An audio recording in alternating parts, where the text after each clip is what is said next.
all time. Should Marvel be considering doing some Elseworlds movies to kind of turn around their fortunes? All that and a whole bunch more. The John Campea Show starts right now.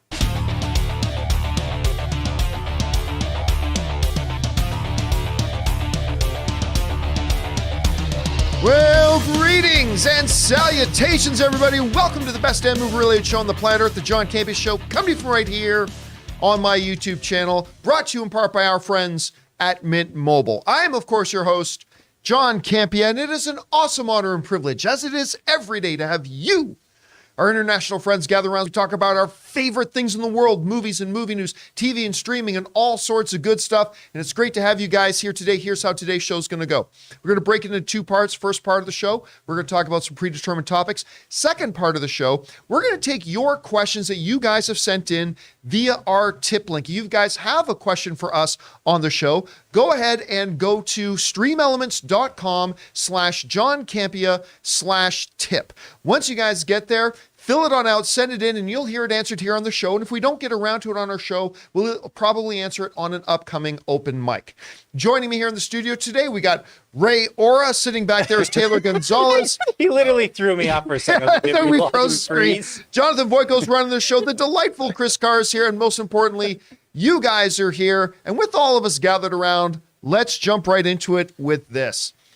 You know, it's been a pretty damn good March for movies. We've been looking forward to March with things like Creed, Scream, Shazam, Dungeons and Dragons. Oh, and John Wick Chapter 4. Now, we heard the initial reactions coming out of John Wick Chapter 4. And, you know, we're quite accustomed to hearing good reactions coming out of a movie. Well, not all the time, Babylon. But we're kind of used to hearing, you know, the more positive side of it coming out. But people were straight up raving in their first reactions about John Wick Chapter 4.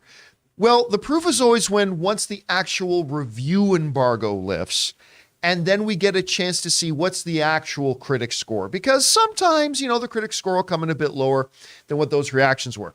Well, the full reviews are now out for John Wick Chapter 4, and they're every bit as stunning as they were before, as John Wick Chapter 4 right now, with 82 critic ratings, is sitting in the 90s at 93%. Now, there are a bunch of people who are fans of the John Wick franchise, like me, who are a little bit apprehensive about the near 3-hour runtime of the movie. Because, listen, the John Wick franchise is one that the cameras start, their foot goes right to the floor, and it doesn't come off until the credits roll. And that could be, we've seen some movies try to do that before, and it becomes just, even if the action is great, it becomes pretty exhausting. So there was a little bit of apprehension, a little bit of question mark whether a 3-hour runtime was the wisest move for something like a John Wick Chapter 4. But by all regards, it seems like people really kind of loved what they were seeing in it.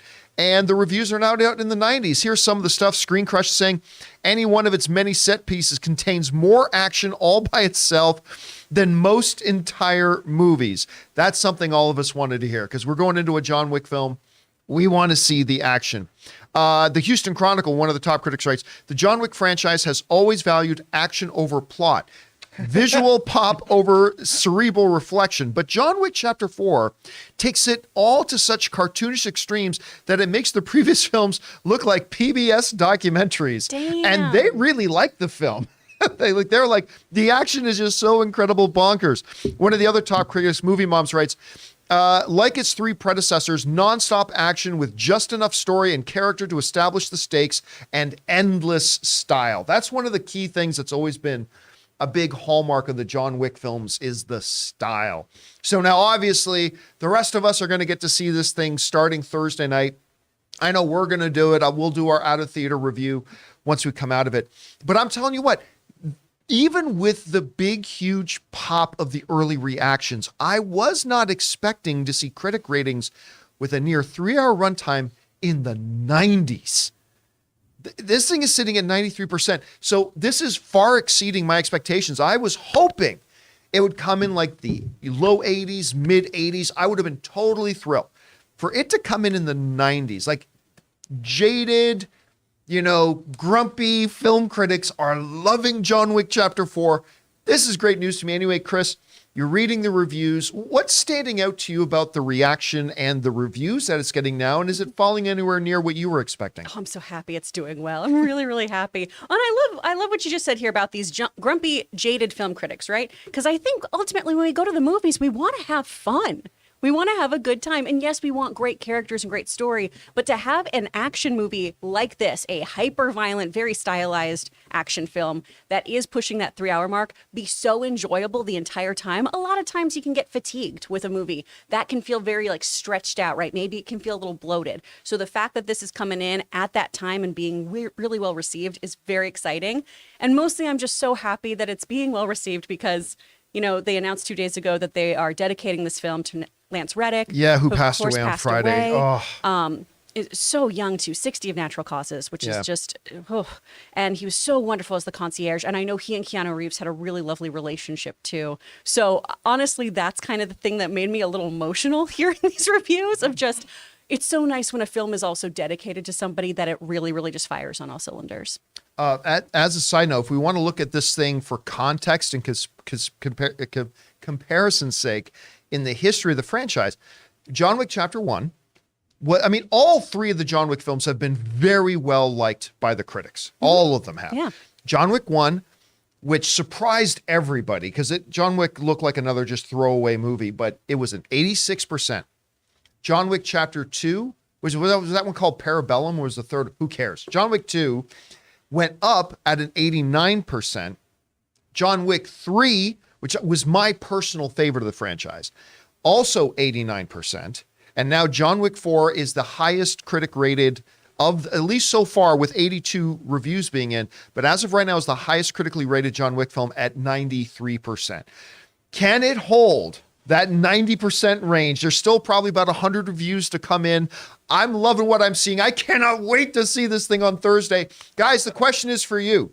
What do you think about the reviews coming in? Are they what you expected? Do you think maybe after 4 films, the franchise might take a bit of a dip? Are you excited to see it? Whatever you guys think, jump down into the comment section below and let us know your thoughts. All right, guys. With that down, let's move on to this. Speaking of March movies, you know, March has been, for me, fantastic so far. Saw Creed 3, thought it was great. Saw Scream 6, which I'm not even a big Scream fan, and I didn't quite like it as much as 5, but damn, I had a good time. I had a good time watching Scream 6. And both Creed and Scream set franchise records for box office openings for them, which is fantastic success. Went to go see Shazam, Fury of the Gods, which we're going to talk about a lot today, but whatever else we're going to talk about Shazam, I had fun. Mm-hmm. I liked this movie. Again, not quite as much as the first one, but I liked it. So kind of firing on all cylinders for March. So then I went in to watch Dungeons and Dragons. I was very pessimistic about this movie when they first announced it. Partially because the first one back in 2000 with Jeremy Irons was utter garbage. But then you think, well, what can you do with it? All this kind of stuff. Now, they showed us the first previews for it at CinemaCon last year. And we were like, hold up, this kind of looks like fun. And all the trailers that have come since have been really quite good. So do I dare get my hopes up? Now, I then reached out the day, I think it was Saturday morning. I reached out to a buddy of mine, Kyle Newman. Now, for those of you who don't know, Kyle Newman is the director of that awesome movie, Fanboys.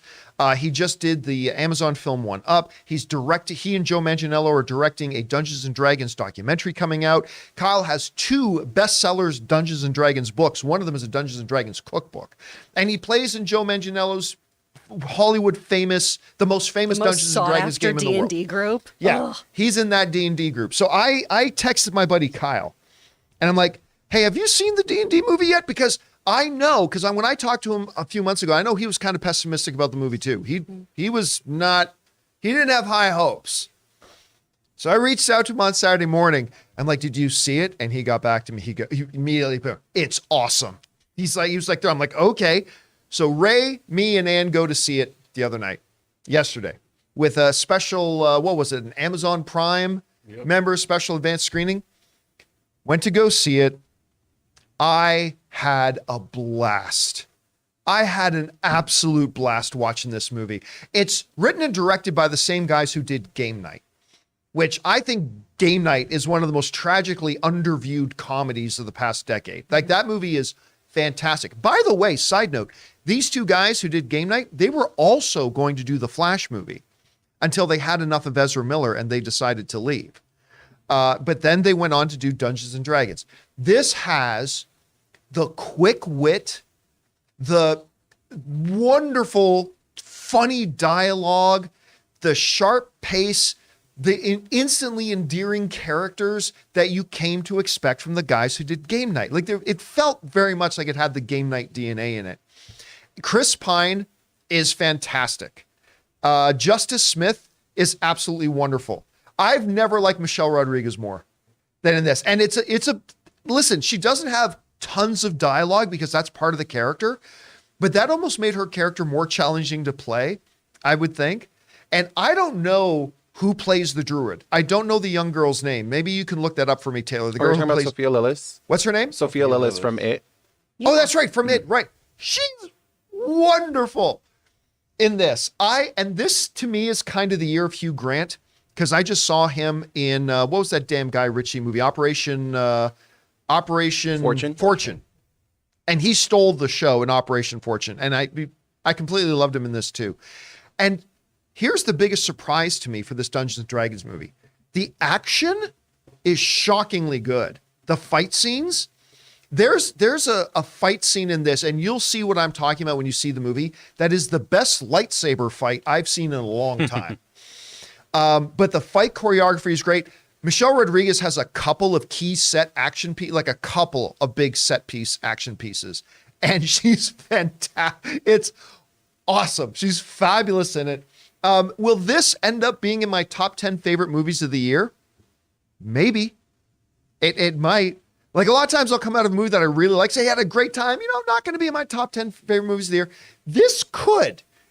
I mean, we got a lot of movies to come, but I had an absolute joyous, wonderful time watching this movie. I had an absolute blast. You know what's fun, Ray? When I put up our out of the theater reaction last night, all the comments, almost all the comments were like, yep, we saw it today too. Family had a blast. Everybody's talking about how much of a good time they had. Now, don't expect any Oscar wins for this movie or anything, but it's a good time. Ray, you sat there with me and Ann watching it. What did you think about Dungeons and Dragons? Like Taylor was saying after he saw it, like, he just wanted to watch or play Dungeons and Dragons, and me too. Like, the characters, the different characters, they made them so different that you had to love each one. Yeah. Like, for what they did for the unit. Like, I just love the team aspect of it. And Chris Pine was great. Michelle Rodriguez was probably my favorite character. It's crazy because I'm not a big fan of hers either. I mean, from her previous stuff, but she was great in it. I love, like, from the get-go, she starts kicking butt. Like, you know what I mean? But like Justice Smith. Yep. He was great too. And that what's her name? Sophie Lillis. Yeah, she was fantastic. Her character had some scenes in there where I was blown away. Like, I was like, this movie had some effects that were so cool, like, especially with her. And I can't wait for everyone to see it. I mean, even if you're not a Dungeons and Dragons fan, just take the family there with you. It's a great movie to watch with, like, your family. Like, it's a good family movie. There's also a big Easter egg in this movie that not everybody will catch. But if you catch it, it'll put I catch it? Huge. No, you didn't. We talked about it coming out of the theater, though. I'm not going to say what it was, but we talked about coming out of the theater. I turned to Ann instantly when it came up. I'm like, that's blah, blah, blah. And it just totally put a smile on my face. There's one or two kind of cool cameos in the movie as well. Just had a great time. And I'll tell you what, they're near the end, getting closer to the end of the film. There's a scene where I'm like, I'm going to turn to Ann right now, and she's going to have tears in her eyes. And sure enough, I turned to Ann, and her eyes are all watering, and she's like, her lips quivering a little bit. There's like a couple of beautifully sentimental scenes in it that, yeah, man, I had a blast at it. This type of a fantasy fair kind of movie and the humor and comedy, it's probably not going to be for everyone. I don't expect everyone to love this movie. I really don't. It's not going to be for everybody, and that's understandable. But it's incredible seeing the responses to it so far. Anyway, guys, question is for you. Did you have a chance to see the Dungeons and Dragons movie yet? If so, what did you think? If not, what are your expectations going into it? Are you planning on seeing it? I don't know how well this is going to do at the box office. I don't know if it's going to appeal to enough people, but I recommend you see it. Whatever you guys think, jump down to the comment section below and let us know your thoughts. All right, guys. With that down, let's move on to this, shall we? The first trailer for the new Ben Affleck film, Air, came out a little while ago. And I remember watching it, and I'm like, I may have to start rearranging my most anticipated films of the year list a little bit, because I thought the trailers for it were great. And you understand, I actually think Ben Affleck is probably a top 10 director in Hollywood today. Not all time, but in Hollywood today. You're talking about The Town. You're talking about Gone Baby Gone. You're talking about Best Picture winning Argo. You're talking about a guy who's won the DGA award for Director of the Year. I even like his movie Live by Night. I know it was not well received. I don't care. I actually thought it was pretty good. His worst one, for sure, but I thought it was pretty good. Well, now he's doing another one. He's directing Air, the story about how the Air Jordans, the most famous shoe ever created in the history of mankind, and how it came back. And of course, he's got his buddy Matt Damon leading the movie. And the reviews are starting to come out for it. Now, there's not a lot of them. So right now it's holding 100% on Rotten Tomatoes. That doesn't mean a lot because there are very few reviews up right now. But a number of the reviewers that are talking about this movie are some pretty big reviewers, such as like Slash Film, Awards Watch, things like that. And they're all pretty much raving about it. All of them cannot resist the urge to use the term slam dunk. Like half of them are using the term slam dunk as obviously basketball sort of thing. IndieWire, though, which is one of my favorite outlets. I love IndieWire. IndieWire's put it great when they said this. They said each actor in Affleck's latest film gives a powerful and award-winning performance. Air, as of course, a slam dunk, and ultimately one of the best sports movies ever made. Ever made. Better than Rocky. Well, what? Affleck successfully captures Nike's heartwarming and hilarious marketing journey while paying respectful homage to all involved. Air is a tremendous underdog story filled with lovable characters. It's truly a film about legends made by legends, grade A+. Now, to me, I love reading this for a couple of reasons. One, because I am unabashedly, I have been for many, many years, and I take a lot of crap for it, and I don't care. I am a Ben Affleck fanboy. Absolutely. Even when he and Jennifer Garner split up, I still stayed a Ben Affleck fanboy in my core DNA. And again, like I said, I think he's one of the best directors out there. To see a return like this just really makes me hope he's back in the director's chair for good. I don't mean at the expense of acting, because I think he's an underrated actor as well. But I really hope, it's been a while since Live by Night. He has, and obviously he had personal issues, personal struggles, all that kind of stuff. There was a pandemic, lots of things that went into it.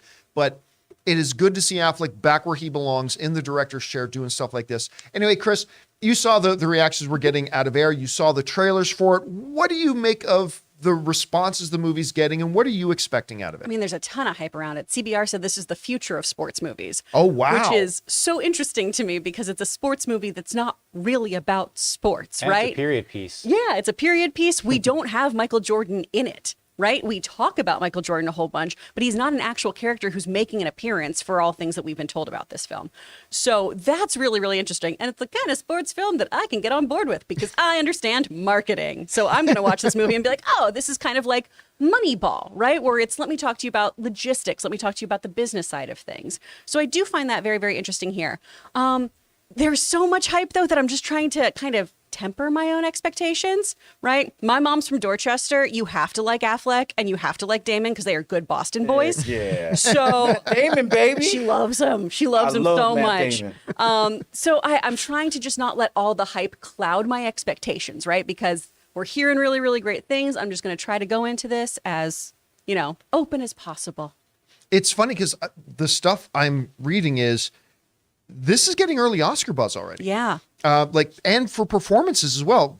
Matt Damon, Ben Affleck, I heard Jason Bateman He's supposed to be is great. fantastic. I haven't Chris seen Tucker, who I love. I heard Chris Tucker's quite good. We got EGOT winner Viola Davis in there. Well, and the unmentioned Skarsgård brother, who's in that he plays Merlin in that one Netflix series, and I believe, and he was in Vikings. Oh, he was, yeah.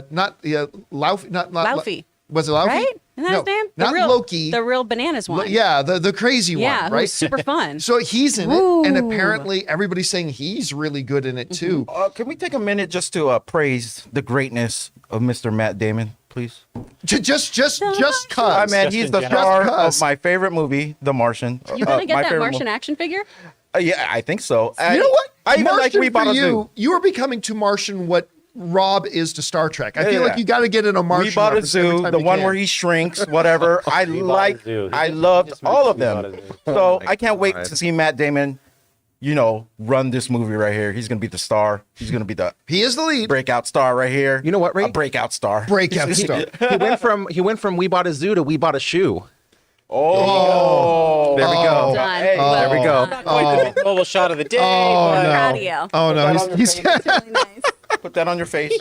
By the way, what was the gag? You knew Jimmy Kimmel couldn't do an Oscars without one Matt Damon gag. Oh, sorry for we've been cut for time. My apologies to Matt Damon. That's Yeah. always been going on. But he said he went around talking to the different actors and things, like he went to Colin Farrell. So question from our audience, Colin.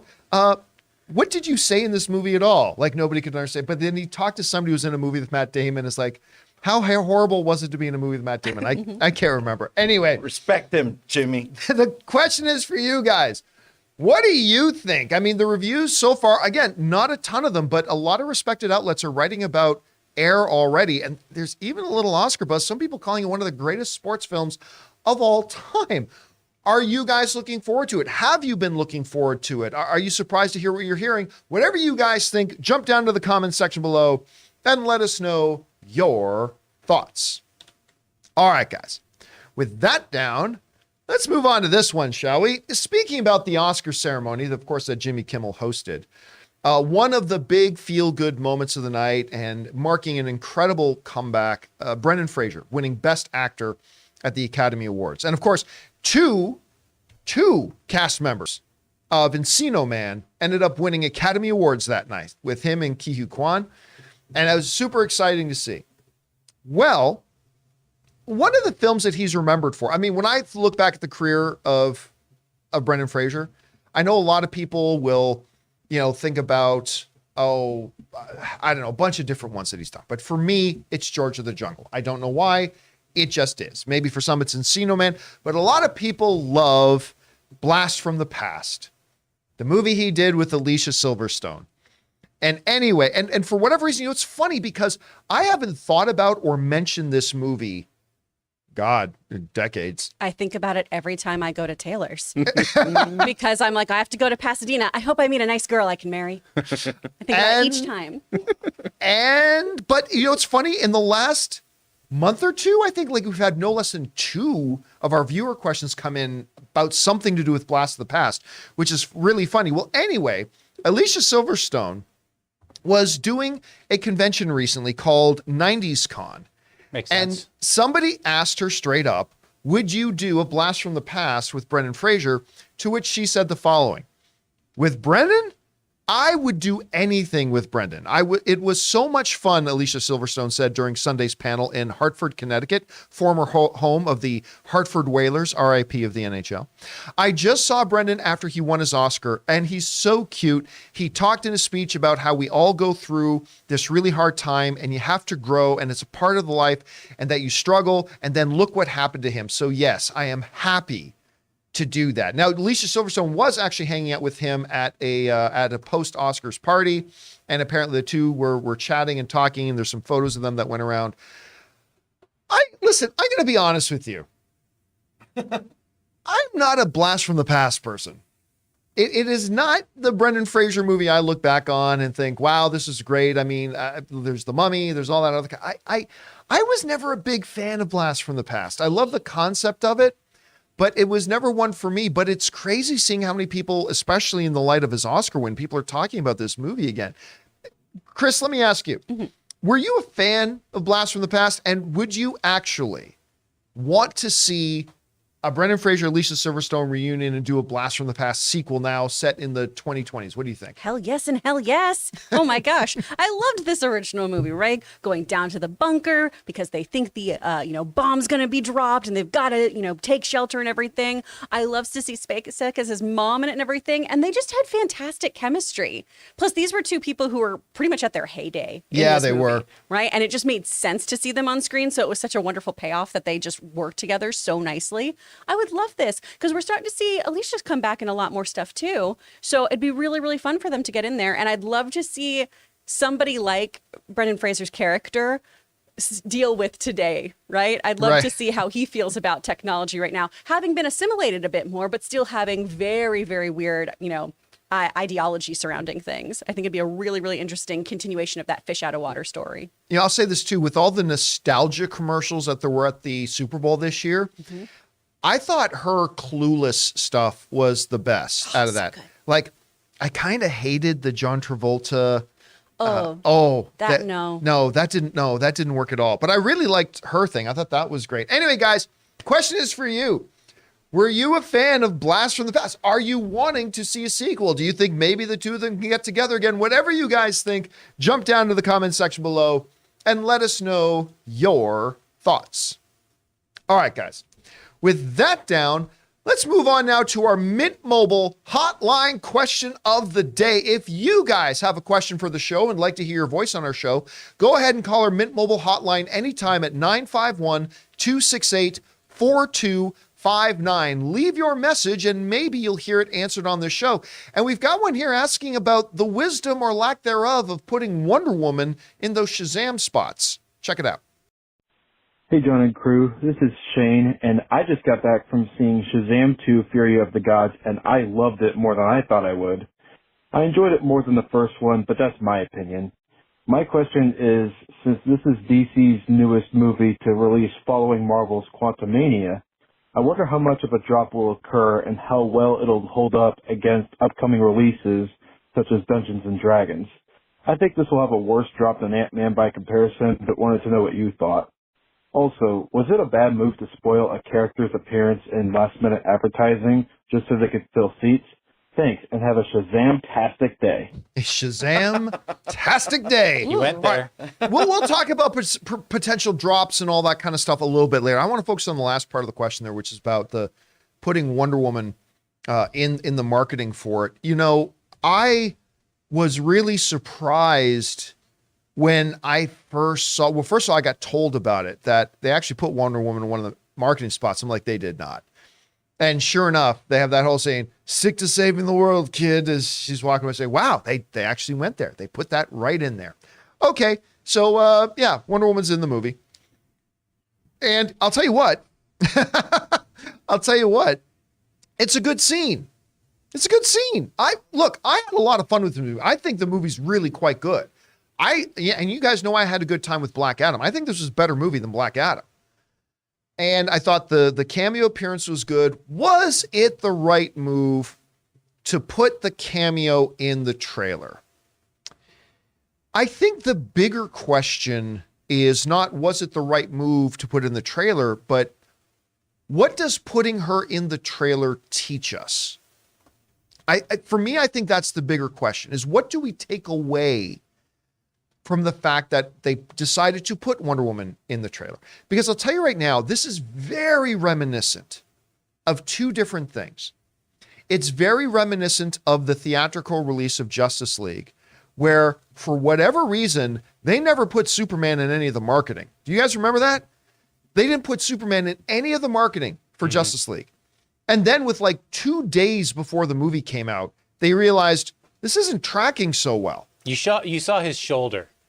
And people were like, Did you? I think that's his shoulder. Oh, yeah, I think that. But they were keeping him. They were pretty much keeping him out of the marketing. And then like 2 days or a day before, they started putting him in the marketing because they realized things weren't tracking. It was like, well, too little, too late, guys. And then it's also reminiscent of what happened with Black Adam. Black Adams was on its way out. They were trying to keep the Henry Cavill involvement under wraps, although many of us were speculating about it for almost a year, but still. And then when they realized, looks like the tracking is not good for our movie. This is going to make a lot less money than we thought. And then they just came right out and said, hey, everybody, Henry Cavill's in the movie as Superman. Henry's here, Superman's here. In both cases, neither of them did any good. The reality is, by putting Superman, Henry Cavill, in the Black Adam marketing late in the game, didn't help. Didn't help at all.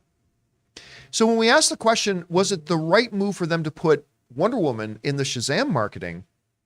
I would say this. From a business point of view, yes, it was a good move to put her in the marketing because clearly they weren't selling tickets. And we'll talk about that a little bit later, about the utter disaster that is the Shazam 2 opening weekend. We'll talk about that in a bit. But when they saw the tracking was down, listen, the number one job that the studio has is to sell tickets. That's the number one job. It doesn't help the studio at all if people say, wow, that was a great surprise, if they lose hundreds of millions of dollars. Doesn't help.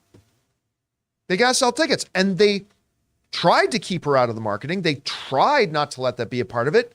But the tracking numbers, as we followed the Shazam 2 ticket sales tracking for the last couple of months, went from like 50 million opening to 45 million opening to 40 million opening to $35 million opening, ultimately to where we ended up with a $30 million open.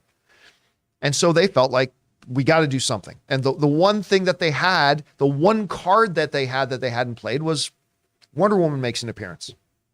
All right, show it. And ultimately, see, here's why. It ultimately doesn't really change anything about your experience of the movie. Knowing that Wonder Woman makes a cameo in it does not change your experience of the movie, okay? Unlike, say, Sixth Sense, where if you know that he's dead all along, that fundamentally changes your entire viewing experience. What? Jonathan, That so sorry. fundamentally changes your entire viewing experience of the movie. Like, from beginning to end, it completely changes your experience of the movie. Knowing Wonder Woman pops up doesn't change anything. But again, to me, it's not so much was it the right move, and unfortunately, business-wise, it was the right move. It's what did we learn from this? What we learned from this, and the Henry Cavill popping up as Superman thing and stuff like that, is that the DCU, as it has been, is truly dead. It's truly dead. Nobody cares about that era of the DC universe anymore. And it breaks my heart. As a diehard Cavillite, it breaks my heart to say that. But saying, hey, everybody, look, Superman from the DCU is going to pop up in Black Adam. Crickets. Nobody cared. I cared. I talked about it every fucking day. Every day you turned in, oh, God, Campea is going on more about Henry Cavill showing up in Black Adam. I know. But ultimately, didn't make a lick of difference because nobody cares about the DCU anymore. Sorry. The DCEU anymore. Wonder Woman was the first bona fide hit that the DCU had. The first Wonder Woman movie. First bona fide hit. The first trifecta winner where the audiences loved it. The critics loved it. The box office loved it. Winning across the board. Of course, since then, we've had Wonder Woman 1984, which wasn't, let's generously just say it wasn't as good as the first one. No, thank you. Let's just be generous and say it. Just wasn't as good as the first one. Thank you to that second serving. Not at all. But arguably, still, Gal is one of the more popular figures of the era of the DCU that was. Didn't make a lick of difference. Didn't make a lick of difference. Now, listen, you put out a Marvel movie. Let's say you have the Marvels coming out, right? And then let's say 2 weeks before the Marvels comes out, I don't know, they show that Black Widow makes an appearance in it. How they do that, I don't know. I'm just making up a hypothetical scenario. People are going to go crazy. You show that Steve Rogers is going to make an appearance in it. The people are going to go crazy. I think this is just another sign that this once again reaffirms that the DCEU needed to be ended and have a new era start. Because it's dead. Between Black Adam failing to make $400 million at the box office, this sort of thing, and you know what really sucks? We're talking about a movie that I really liked. in Shazam 2. I really like this movie. I'm not sitting here being one of these guys where let's shit all over Shazam and talk about how everything failed and how it's like, I actually really, really, really like this movie. So it's kind of breaking my heart to talk about it in these terms. But was it the right move to put her in? Yeah. But the lesson we take away from it was it made no difference because nobody cares about what was the DCEU anymore. And this could be really interesting to see how this all ties up with Flash. Anyway, Chris, we saw the TV spots. Well, we heard for a long time the whispers and the rumblings, but people who don't watch shows like this or do shows like this probably didn't hear about it. They decided to straight up put her cameo right in the spot. Was that the right move? And what, if any, lessons do you think we take away from the fact that they did that? Well, I understand why they did it, right? Because it was hoping for that same kind of pop that we had when we finally saw, Professor X in the Doctor Strange ads. Right. Right? And does that spoil the cameo? Kind of, yeah. Because when we hear that X-Men music and the roll in, we all get really excited. But here he's coming. Okay, we got that part. And I don't feel like that quite works for this particular cameo, since not getting too spoilery here, it's a literal Deus Ex Machina moment. Yeah. So that I feel is very weird that she's shown. But I understand it. Also, chat, you guys need to keep up with things. She wasn't deep faked. People have stand-ins all the time. It's her in the movie. Calm down. The directors talked about it. But I just don't think it paid off here. And I do think it is really a big reflection on how the DCEU has handled moving over to this new format, this new next phase, because we keep hearing about, it doesn't look like I'm moving forward. Hey, I'm not going to be in this. We don't know if this character is going to come in. And I do think that affects people wanting to go invest their time in the box office. I think your average moviegoer, right? Maybe not your diehard comic book fan, maybe not your I go see every DC Marvel movie kind of person. They don't care as much because they just want to see a good story and a good film. But, folks like some of my friends or even my family, they're scrapping all of this, right? And I'll just wait till they start doing the new movies. And I think it's made a big impact. And I feel like they really should have handled how they've had the stars talk about their relationship with DC moving forward. I think Zachary Levi honestly was one of the smartest ones who it was, hey, we're going to see how things shake out. Whereas everyone else has done these very finite, nope, I'm not moving forward, or hey, I don't know anything. It looks like I'm not going to be in these anymore. I don't think that has the same kind of feeling as, Marvel films of, I don't know, maybe. So I just think it wasn't the right move ultimately. By the way, there's something else that the director said. This is open public information now. It's in the Hollywood Reporter. But Jonathan, I'm going to have you put the spoiler tag up here for a second, because I'm about to talk about something that the director is now openly talking about publicly, but it has to do with a post-credit scene in the movie. So if you don't want to hear what happens in a post-credit scene, even though they're openly publicly talking about it now, go ahead and mute your phone, computer, laptop, tablet, whatever, and then you can unmute it once the spoiler alert is down. Okay? Ready? You've been warned. Okay, so here we go. There's a post-credit scene that happens in here where Economist and Harcourt, the two characters from Peacemaker, show up to try to recruit Shazam, right? Now, a lot of people who had seen the movie were like, figures that James Gunn is using his clout as the head of DC to put his wife in Shazam. Well, according to the director, that was shot actually long before James Gunn ever got given the job as head of DC. And it was actually supposed to be cast members from Black Adam who were in the Justice Society that were supposed to be in it. So this comes to us from the Hollywood Reporter. Sandberg, the director, is also clarifying the timing of the mid-credit scene, since it includes Emilia Harcourt, that's Jennifer Holland, that's James Gunn's wife, and John Economist, Steve Agee, from James Gunn's The Suicide Squad and Peacemaker. With Gunn now the co-CEO of DC Studios alongside Fury of the Gods producer Peter Safran, some viewers might be thinking that they made a late addition to the film in order to connect Shazam, Zachary Levi, to Gunn's new DCU slate. But the scene was actually shot long before Gunn and Safran took the reins of DC. There were supposed to be characters from Black Adam's Justice Society, but that fell apart, get this, 3 days before we were supposed to roll cameras, Sandberg shares. So Peter Safran, who produced this movie and Peacemaker, made some calls, and thankfully Jen Holland and Steve Agee were available to come by and shoot on very short notice. So that's kind of a neat little bit of information in there that was there. By the way, it was a fun mid-credit scene. I kind of liked it very much. All right, spoiler alarm can come down. Guys, question is for you. What do you think about their decision to put Wonder Woman into the marketing for Shazam! Fury of the Gods at the very last minute? Was the right move, the wrong move? What, if any, lessons did you take away from what happened as a result? Whatever you guys think, jump down into the comment section below and let us know your thoughts. All right, guys. With that down, we're going to take a quick moment here to thank a couple of the sponsors of the John Campea Show here today, our friends at Rocket Money and the Black Tux.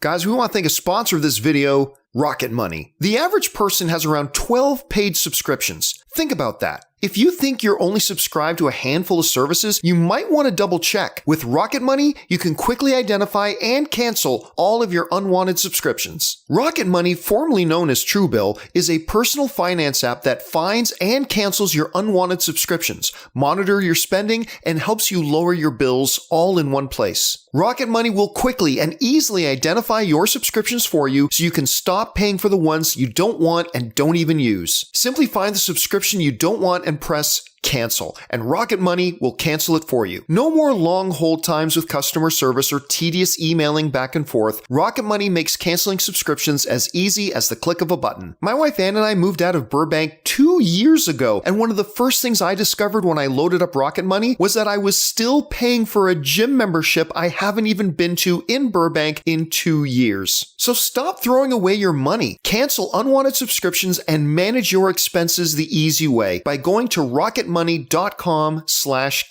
That's rocketmoney.com/Campea. rocketmoney.com/Campea. Hey guys, we want to take a second to thank a sponsor of today's video, the Black Tux. It's time we had the talk. You know the one I'm talking about, the one that ends in the 3-letter word. I'm talking about a tux. And when you need a tux, the best place to go to get one is the Black Tux. The Black Tux makes it super easy to get an on-trend, top-quality, guaranteed to fit tux without ever needing to leave your house. So here's how it works. Take the Black Tux fit quiz, pick the style you want to wear, and boom, your tux is delivered to your door 10 days before the day you need it. That's plenty of time to try it on and make sure it wears you well. And hey, if the fit's not quite right, say hello to the Black Tux Fit Guarantee. Order a better size within a day or two of receiving the less than great fitting one, and they'll send another one right away at no extra cost. Their expert fit specialist will help you find the perfect style tux or suit and make sure it fits just right. Listen, I've been dubious in the past about online sites or apps that say they can get your measurements, but the fit quiz with the Black Tux works great. And man, I wish I had had these guys for so many events I've attended over the years. So rent or buy, the Black Tux is the best place to go when you need a tuxedo for a wedding or a special night. And right now, when you go to thebblacktux.com/Campea and use the code Campea, you'll save $20 off your order. That's THEBLACKTUX.com/Campea, code Campea to save $20. And thank you to our friends at Rocket Money and the Black Tux for sponsoring this episode of the John Campea Show. Remember, guys, when you check out and support our sponsors, you're actually supporting us. So go on down to the description of this video, and right close to the top, you'll find links and promo codes for all of today's sponsors. And thank you again to Rocket Money and the Black Tux. All right. With that down, guys, let's go back over to our Mint Mobile hotline question today, shall we? Because we got another one asking if the MCU should really start looking, considering the state that they're in right now, at some Elseworlds projects. Check it out. Hey, Cruz, this is Riley from Richmond, Texas. I wanted to know, do you think Marvel should start considering Elseworlds movies, considering the fact that the MCU has kind of gone downhill? And do you think that could benefit them and because of all the DC stuff that they're doing? All right, Riley, thanks a lot for calling that in.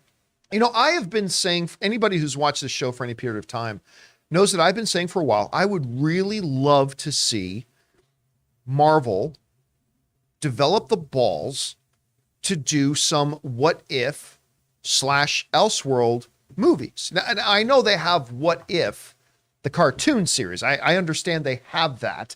That's fine, but that's not what I'm talking about. I'm talking about what DC has kind of stepped up to plate and tried with insane success. Because while DC had their DCEU going, Not everything has to be connected to your damn cinematic universe. Now, I've said this a lot over the years. I'm a big fan of cinematic universe. I am. But I don't think it should only be cinematic universe. Just because cinematic universe is great, and it is great, that doesn't mean, well, let's just do that and nothing else but that, because you handcuff yourself and you lose out on some potentially really great stories that you could tell because, oh, well, it doesn't fit in with where our cinematic universe is. The comic books themselves tell tons throughout the history of comic books, often tell offshoot stories that aren't connected to the main storylines. Maybe it's a different world that whether they call them Elseworlds or they call them What If or they call them alternate reality, whatever. They do these things where they tell completely separate stories from the shared cinematic universe. DC has stepped up and tried it.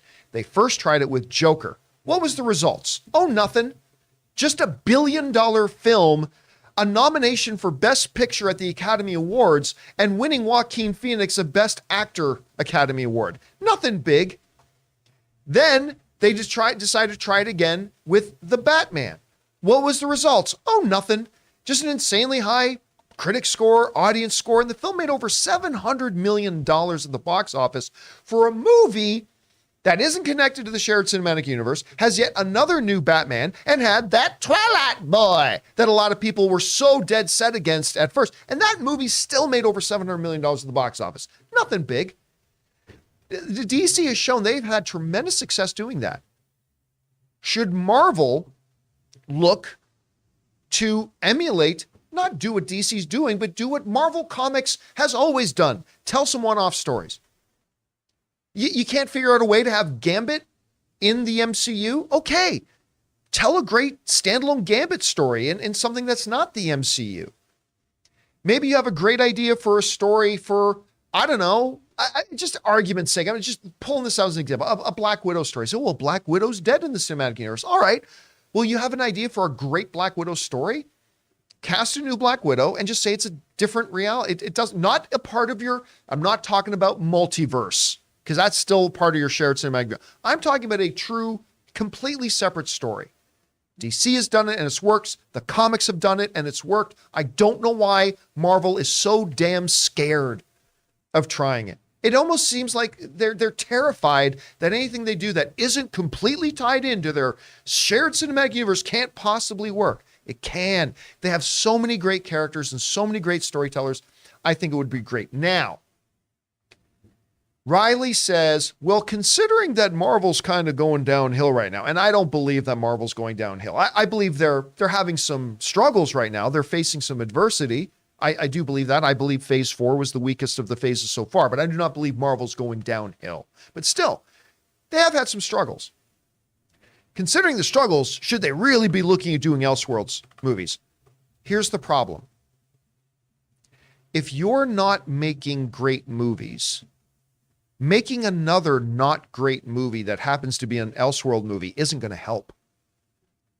The thing about the Batman and the Joker that made them work wasn't the fact that they were Elseworlds kind of movies. It's the fact that they were great movies. And that director. Ugh. And that handsome director. Very handsome director. So that's the thing. It's not the formula. Again, us film fans, we're always looking for formula. It's not the formula. It's the matter of just making a great movie. And right now, I think Shang-Chi was the last great Marvel movie. I mean, it's all a matter of perspective and opinion, yes. I quite like Doctor Strange and the Multiverse of Madness, although I didn't think it was great. But I quite enjoyed it. I liked Thor: Love and Thunder. Well, I had a lot of issues with it, and it's a very divisive film.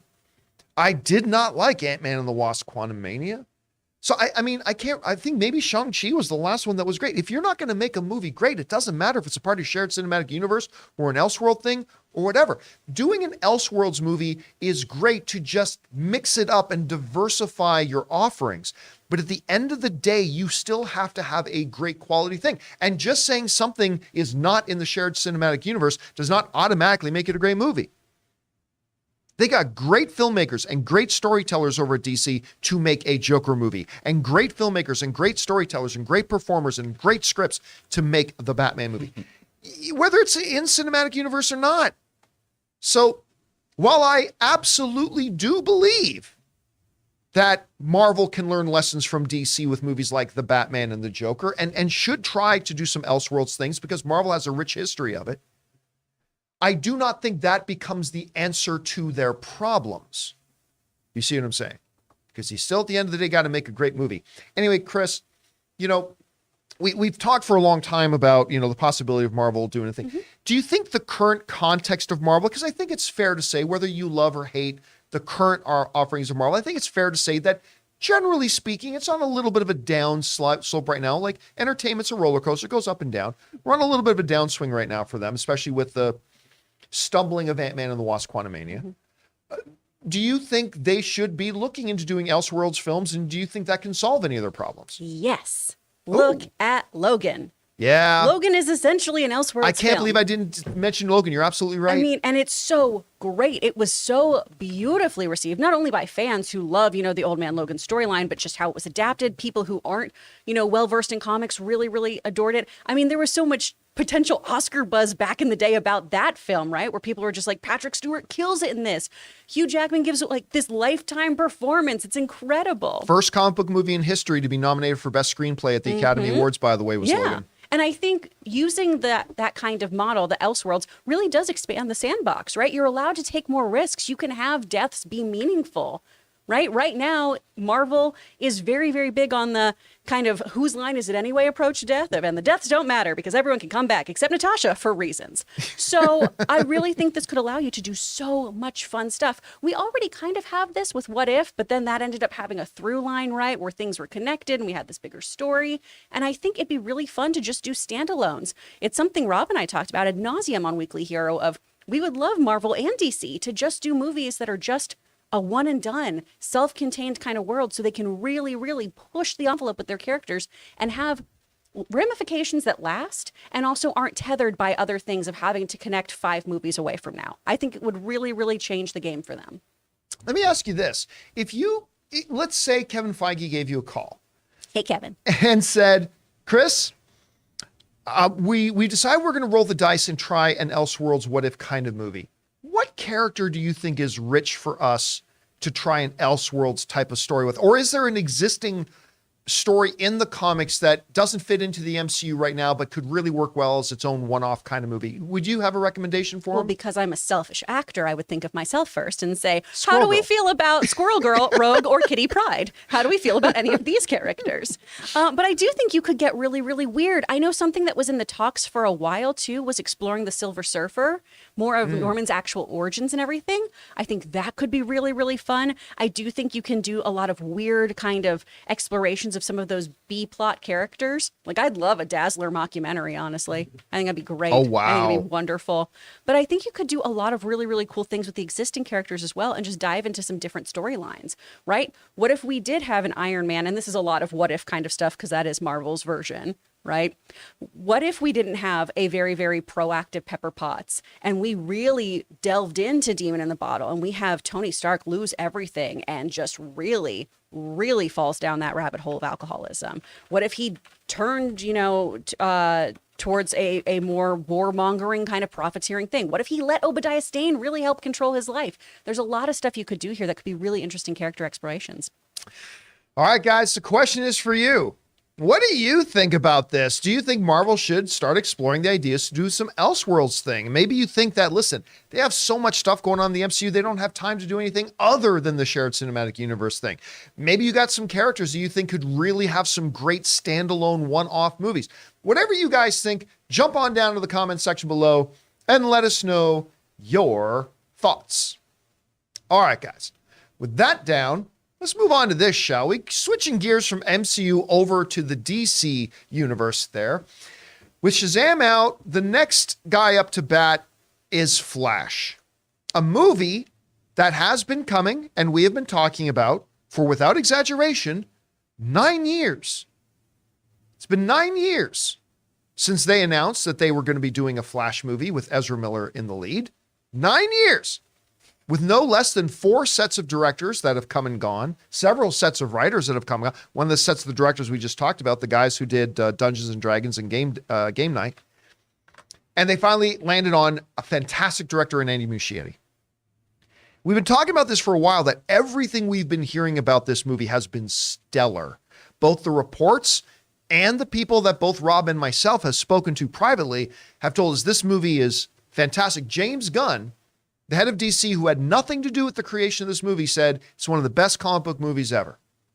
Now, we're going to see this movie in April over at CinemaCon in Las Vegas, and I'm very excited about that. We're only a month away now from when we're probably going to watch this movie, so that's great. But somebody else who has a little bit more clout than I do was able to say, I would like to see this movie, and Warner Brothers made it happen. And that's Tom Cruise. So this is a very interesting story here. This comes to us from the Hollywood Reporter, who said this.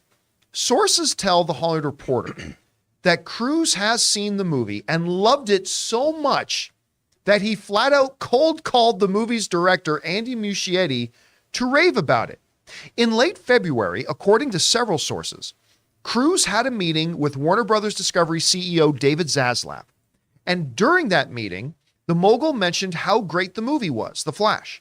Cruise's curiosity piqued, and he asked to see the movie.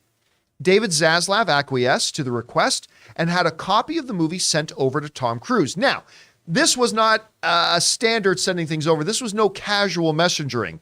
A Warner Brothers employee brought the movie to Cruise's home in Beverly Hills and stayed until the actor was finished watching The Flash. It is unclear on what format Cruise watched it, whether it was digital or film. When Cruise finished, the movie was then given back to the messenger, who returned it to the studio. Cruise was so taken by what he saw that soon after, he reached out to Andy Muschietti. It was a call out of the blue for the director. Cruise is said to have raved about the movie, saying something to the effect that Flash is everything you want in a movie. And this is the kind of movie we need now, according to insiders. Well, that's some pretty damn high praise. I mean, this is kind of reminiscent of like when you're in a good restaurant and you love the food so much, you ask to speak to the chef. By the way, I've never actually seen that happen in real life, but in the movies, apparently, when you love a meal to the point of orgasm, you're supposed to ask to see the chef. Yeah. Supposed to And if excuse chef yourself comes to the restroom. or go to use the restroom. Yes, one of the two. And they bring, the chef comes out, whatever. This is really, first, number one, that Tom Cruise and David Zaslav are meeting. That's interesting. But just the fact that it goes, I'd love to see this movie that you're raving so much about. And that they would actually say, it's funny, when I sent an email to David Zaslav asking if I could see The Flash, I got no response. You got a different Flash. Yeah. Maybe the messenger got lost bringing it over to my house. I don't know. Possibly. So apparently he raved about it, had to find the director. The director, who has never spoken to Tom Cruise, suddenly just gets this call. And it's like, hi, Andy, this is Tom Cruise.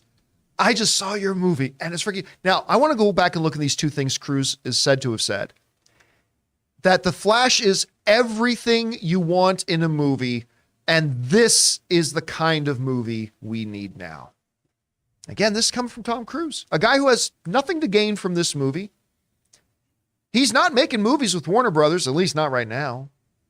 All of his stuff's coming out from Paramount.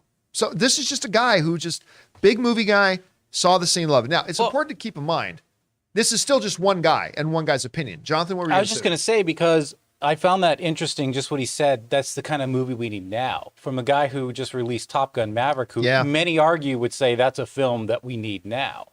That kind of, some people would say that's a movie that saved the movie industry. Yeah, so that's really interesting.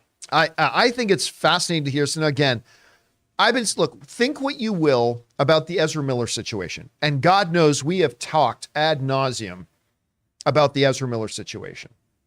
This is not Ezra Miller's movie. This is Andy Muschietti's movie.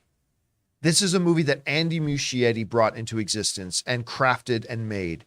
And from all reports, it's pretty damn good. And hearing from, Maverick himself saying that this is everything you want in a movie. damn, that's got to be exciting. You know, Chris, it's going to be very interesting to see coming off of, let's call it what it is. I may have liked both the movies, one of them very, very much. It doesn't matter.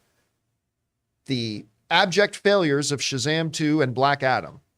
It's going to be really interesting to see what kind of reactions, responses, whether this is a movie that can get people out to the movie theater. You know, Warner Brothers is probably putting together a quote poster right now with everything you want in a movie. Tom Cruise is probably going to be on there. Anyway, you heard about this reaction. What stands out to you? Well, John, I'm going to piss in your Cheerios a little bit here. Oh, no. So much like we talked about at the beginning of today's stream, you know, I try to not let the overhype affect me a lot of times for movies. And man, oh man, do people keep telling me about how great this movie is definitely, absolutely going to be and make me forget every bad thing that's ever happened. Ooh, is it Batman Flashpoint? Okay. So I love that Tom Cruise loves this. I think that's great. And genuinely, I would like this movie to be great and do very, very well. But it is interesting to me that we keep pivoting to trying to talk about just how great it is constantly, which obviously you do with a marketing campaign. Every movie has to talk about how good they are, how great they are. I feel like we're getting this really big push, and that very much could be my inherent bias of how often I have to talk about this movie on this show. Yeah. That I feel like this is all I talk about with people too in just my personal life. Where I'll be like, hey, I want to talk to you about your thoughts on The Flash and how they are wrong or correct. Don't do that, guys. It's so, like, let's talk about different things when we meet in person. But I want people to stop selling me on this movie. I want to just go see it and get to make that decision for myself. I know that's kind of a bullshit answer, but I'm just so over it at this point. Mazel to Tom Cruise for having such a great time and that much power, but I'm still not excited. I am still not surprised at all that we are not seeing any Ezra Miller centric marketing. Yep. You know, I saw one of I can't remember which of you guys are live viewers, but I saw before the show started, the live chat was already open before the show started. And I think one of our viewers wrote in over under 2% that you were going to see Ezra Miller promoting this on Jimmy Kimmel. It's like, I think pretty low, but can the movie be so good that you can avoid the topic of the lead in the movie while still promoting the movie? Listen, they're actually doing a pretty good job of doing that so far. They are. In kind of an untraditional way. And I understand, again, your average moviegoer is not as ingrained in all of this, right? My parents don't know what is going on with Ezra at all. They don't know anything. It's usually just, oh, that kid from the Harry Potter movies? That's it, right? Right. And so I completely understand that I do have this inherent bias of, well, I'm constantly talking about the studio ramifications, the marketing, all of these things. I get it. And they are doing a great job because there is a hell of a big fly in the ointment here that they have to deal with. Yeah. Yeah, I'm going to be interested to see even if they do a press junket for it. I'm almost convinced they're not going to. I don't know this. I don't know. This is just me speculating. Junket. What's that? We're in it. Yeah, we are the press junket. Yeah. This is it right now. I don't know. Yeah, we're in the end game now. This is happening as we speak. I honestly don't know that they will do a traditional press junket for this movie because one of two scenarios is going to happen. Either you're going to have Ezra there and nobody's going to be talking about the movie. Everybody's going to be talking about all the bullshit with Ezra Miller. And if you do a press junket without Ezra Miller there, all that people are going to be talking about is no Ezra Miller. That's all the headlines are going to be. No Ezra Miller at the press. So there's almost a no-win situation. Tom Cruise looked over at Zaslav and he went, that was my Doctor Strange like. I got it. That's your one chance. Going into, I'm still going to be really, really interested to see how they decide to navigate this moving in. But it's one good way to do it. Have the star of one of the biggest movies the last number of years come out and say that it's the best thing you can do for a movie. It's the movie we need now. It's everything you want in a movie. Tom Cruise, guys, apparently loves The Flash. What are you guys thinking about this? Are you...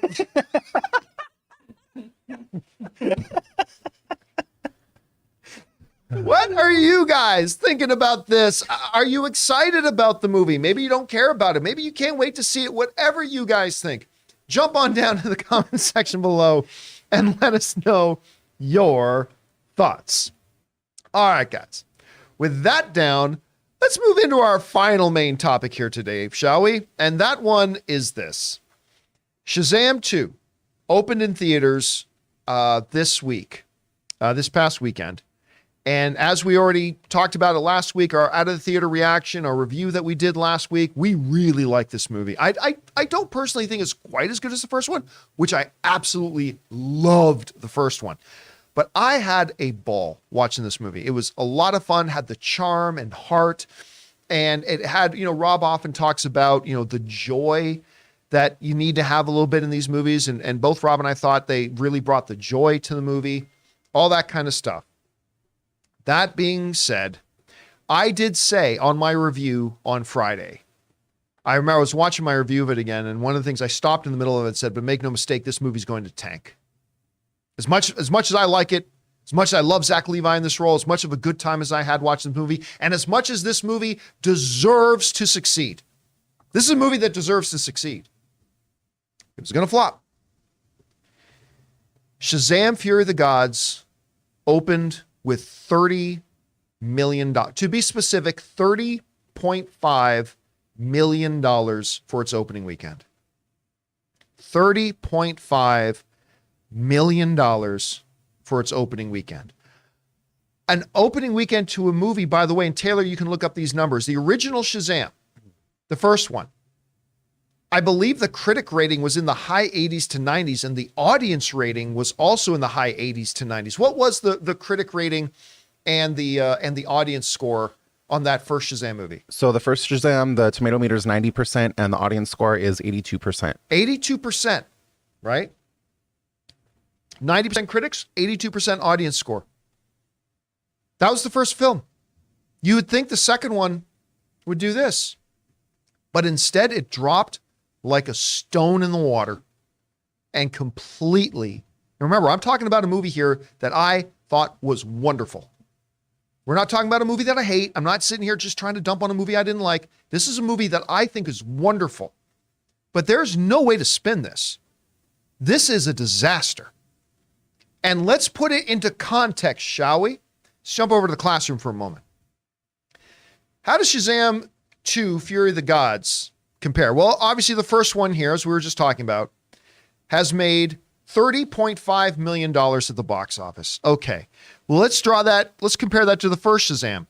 The first Shazam's opening weekend was $53.5 million. Guys, this is not an insignificant thing. That is a 45% drop from a movie that people loved. That got great critic score, great audience score.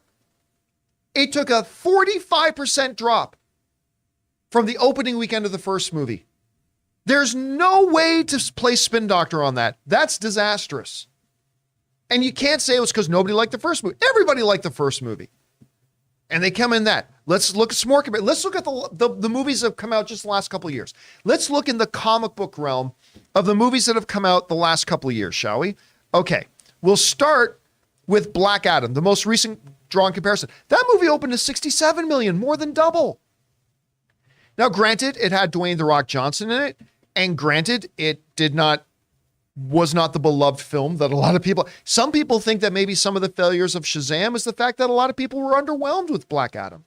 I happen to have a good time with Black Adam, but a lot of people were underwhelmed by it, and maybe the failure of Black Adam had something to do with the flopping of Shazam. Maybe yes, maybe no. Well, let's keep the comparison. Another comic book movie that opened recently, Ant-Man and the Wasp: Quantumania.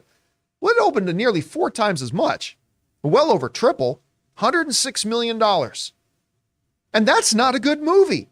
I mean, it depends who you ask. Jonathan enjoyed it. I'm sure a lot of you guys watching the movie enjoyed it. I was disappointed by it. I didn't hate it. And I think a bunch of people were disappointed by it. That movie still opened $106 million. Another recent comparison, The Batman. Let's go back into the realm of DC. The Batman opened to $134 million. $134 million. And that's in the DC realm. Another recent one, The Eternals. One of the biggest financially disappointing films for the MCU. And that thing opened to more than double than what Shazam did.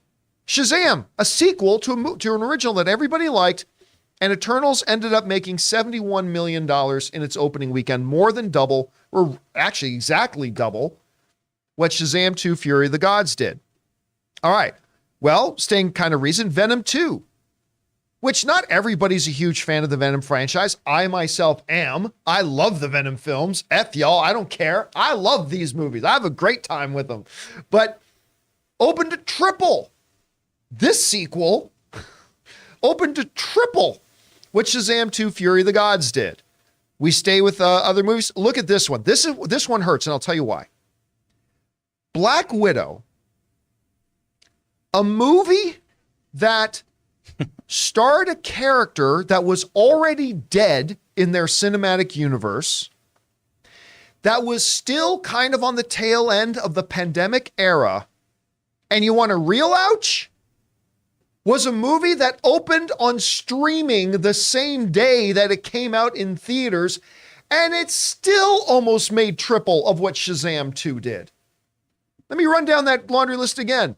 Start a character that was already dead in the cinematic universe, was suffering the effects of the pandemic a lot more than we are now, and was available on streaming at home the same time it was in theaters, and it still made well over double, nearly triple of what Shazam 2 did. Now we start talking about, so what did Shazam 2's opening weekend do better than any comic book movies? Yeah, there are two. One of them was the Suicide Squad. James Gunn's The Suicide Squad, which opened at $26 million. But again, the first Suicide Squad movie was incredibly divisive. A lot of people did not like that movie and hated it. Despite the fact that it was financially really successful, a lot of people hated it. So it's working off that. Number two, it was still in the pandemic era. And three, like Black Widow, this was one of the movies that was available on HBO Max for free if you were an HBO Max subscriber, for free, and it still made $26 million at the box office, $4 million less than Shazam 2 did. So, congratulations, Shazam 2. You made more money than the Suicide Squad, a movie that opened on HBO Max the same day that it was in theaters and was still suffering the effects of the pandemic. Another movie that Shazam 2 did better than is another DC film, sort of, Super Pets. Aww. Like, congratulations, he did better than Cartoon Pig. Well done. That movie, but it's still only $7 million more. Made $23 million opening weekend, so Shazam, Fury of the Gods, did a little bit better than Super Pets did. Oh, you might be thinking, John, we're missing one. We're missing a movie here. Well, to put the icing on the cake, Morbius had a better opening weekend. Yep. That's not okay. It's true. How dare you? It's real. It's true. All of it. Morbius made more money opening. That's impossible.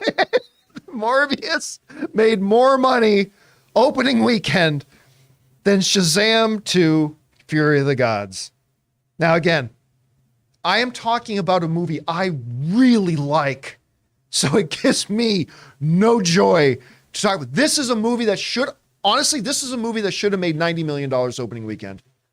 Because of how good the first one was, this is a super quality movie.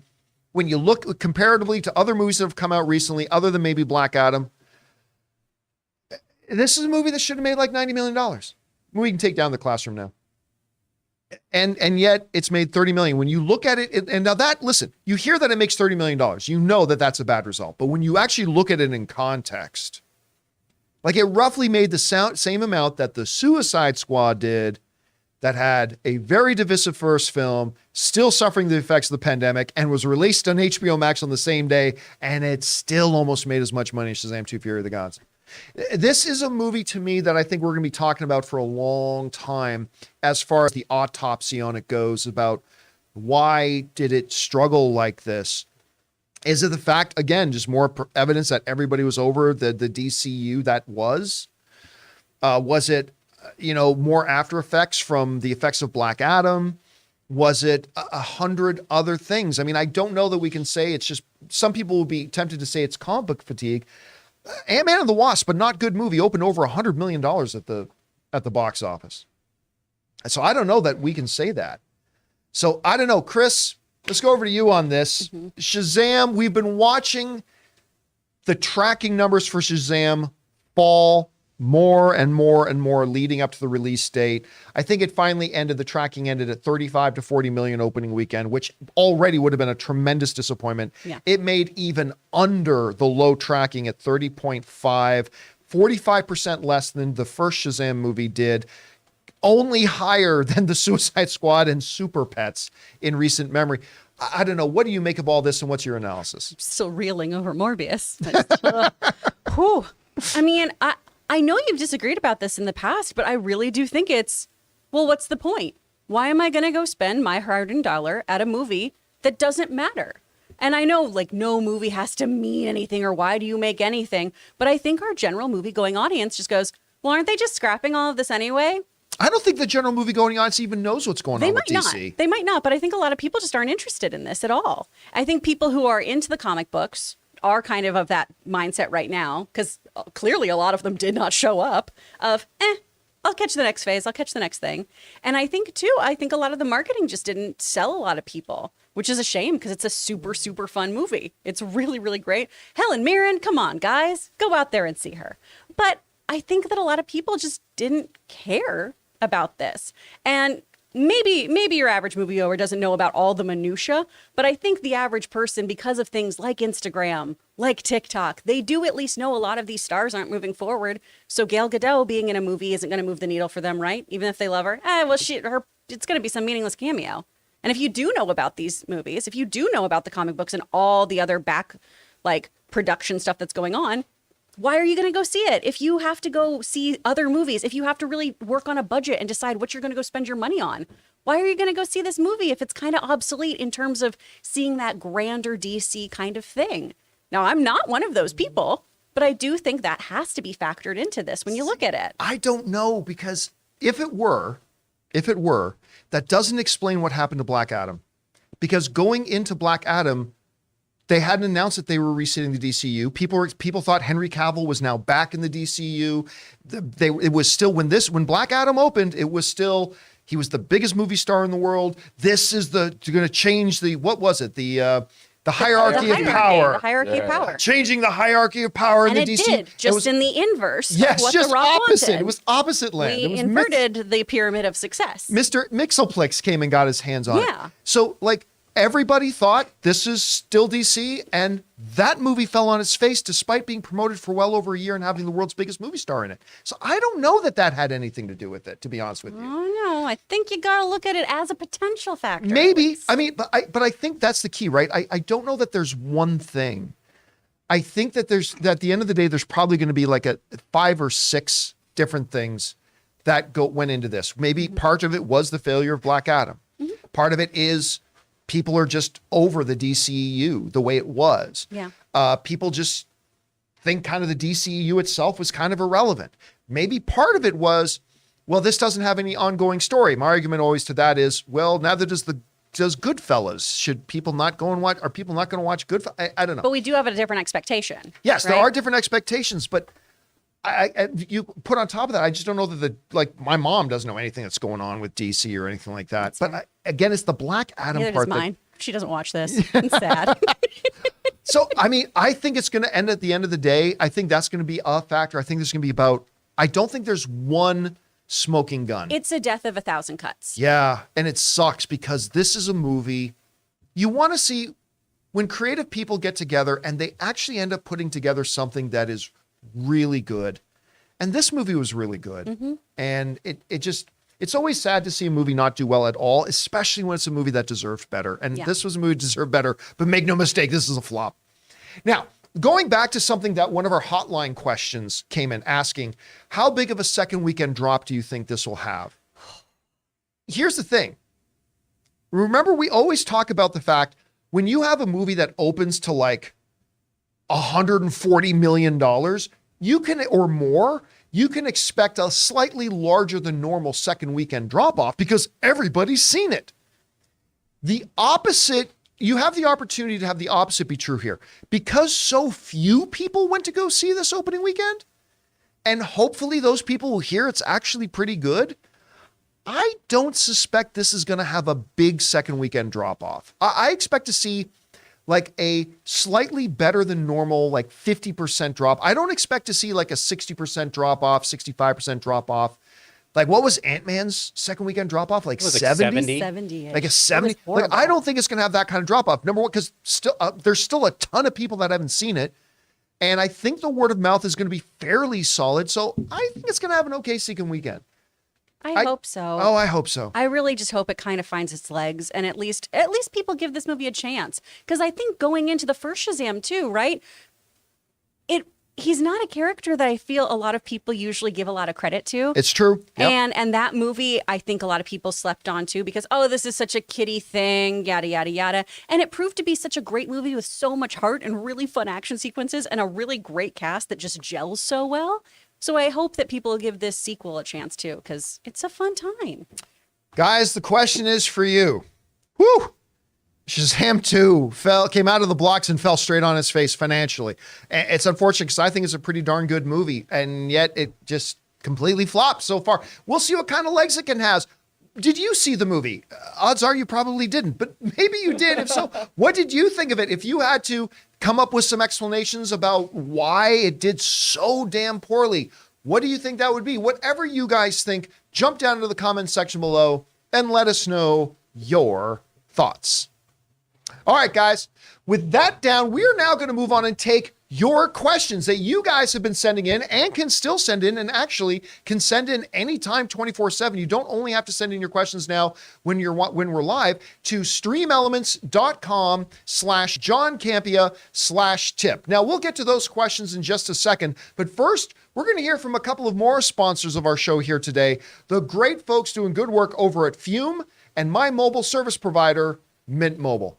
Guys, we want to take a second to thank the sponsor of today's video, Fume. Be smart. Don't start. Kick the habit. Put it out before it puts you out. All phrases we've heard 100 times, yet we still continue to have bad habits. And I know all of you guys completely relate with me when I say kicking bad habits feel like it's impossible. Well, thankfully, our sponsor Fume is on a mission to accelerate humanity's breakup from the bad habits that consume far too many of us. Fume is a natural diffusive device that uses plants and behavioral science to help you trade out your negative habit for a positive one. And understand, Fume is not a vape. It's a non-electronic device designed to transform your negative habits. Instead of pods filled with potentially harmful chemicals like a vape, Fume uses cores infused with plants like peppermint and cinnamon for delicious natural flavors. And Fume's new version 2 model is snappy and tactile. The easiest way to stop a bad habit is to switch to a positive one, and Fume is designed perfectly to do just that. It's Fume's goal to make switching easy and even enjoyable. They have thousands of 5-star reviews from people just like you who've successfully switched when other solutions simply don't work. So head to tryfume.com and use the code Campea to save 10% off when you get the Journey Pack today. The Journey Pack comes with 3 unique flavors and the new version 2 Fume to help kickstart your positive habits. That's tryfum.com and use the code Campea to save an additional 10% off on your order today. We want to take a second to thank a sponsor of this video, Mint Mobile. If saving more and spending less is one of your top goals for 2023, why are you still paying insane amounts of money every month for your phone bill? Switching to Mint Mobile is the easiest way to save this year. As the first company to sell premium wireless service online only, Mint Mobile lets you order from home and save a ton with phone plans starting at just $15 a month. You guys know I made the switch over to Mint Mobile a while ago. The process couldn't have been easier, and I can't believe that I am spending less than a third of what I was spending on one of the other major carriers before. By going online only and eliminating the traditional costs of retail, Mint Mobile passes the significant savings on to you. All plans come with unlimited talk, text, and high-speed data delivered on the nation's largest 5G network. Use your own phone with any Mint Mobile plan and switch easily in minutes with eSIM. To get your new wireless plan for just $15 a month and get the plan shipped to your door free, go to mintmobile.com/Campea.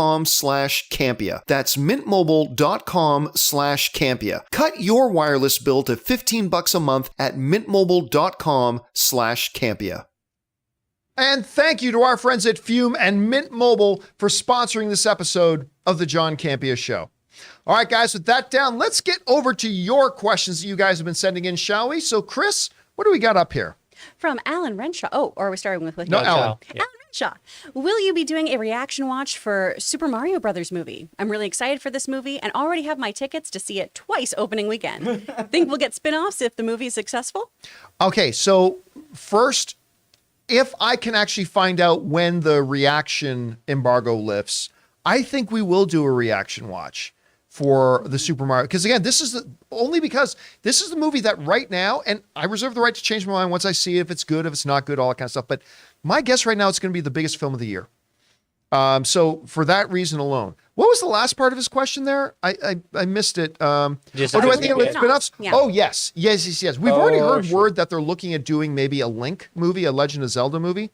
But if this, let's say this movie makes $800 million even, right? I think it's going to be over $1 billion, but let's say it makes $800 million. Yeah. They're going to be looking at doing a Donkey Kong movie, and they're going to be looking at doing a Toad's Big Adventure movie or something like that. And then they can correct the Donkey Kong erasure at Nintendo World. What's that? Where's Donkey Kong at Super Nintendo World? Where's my guy? Oh, you know what? Now that I think about it, He's nowhere to be found.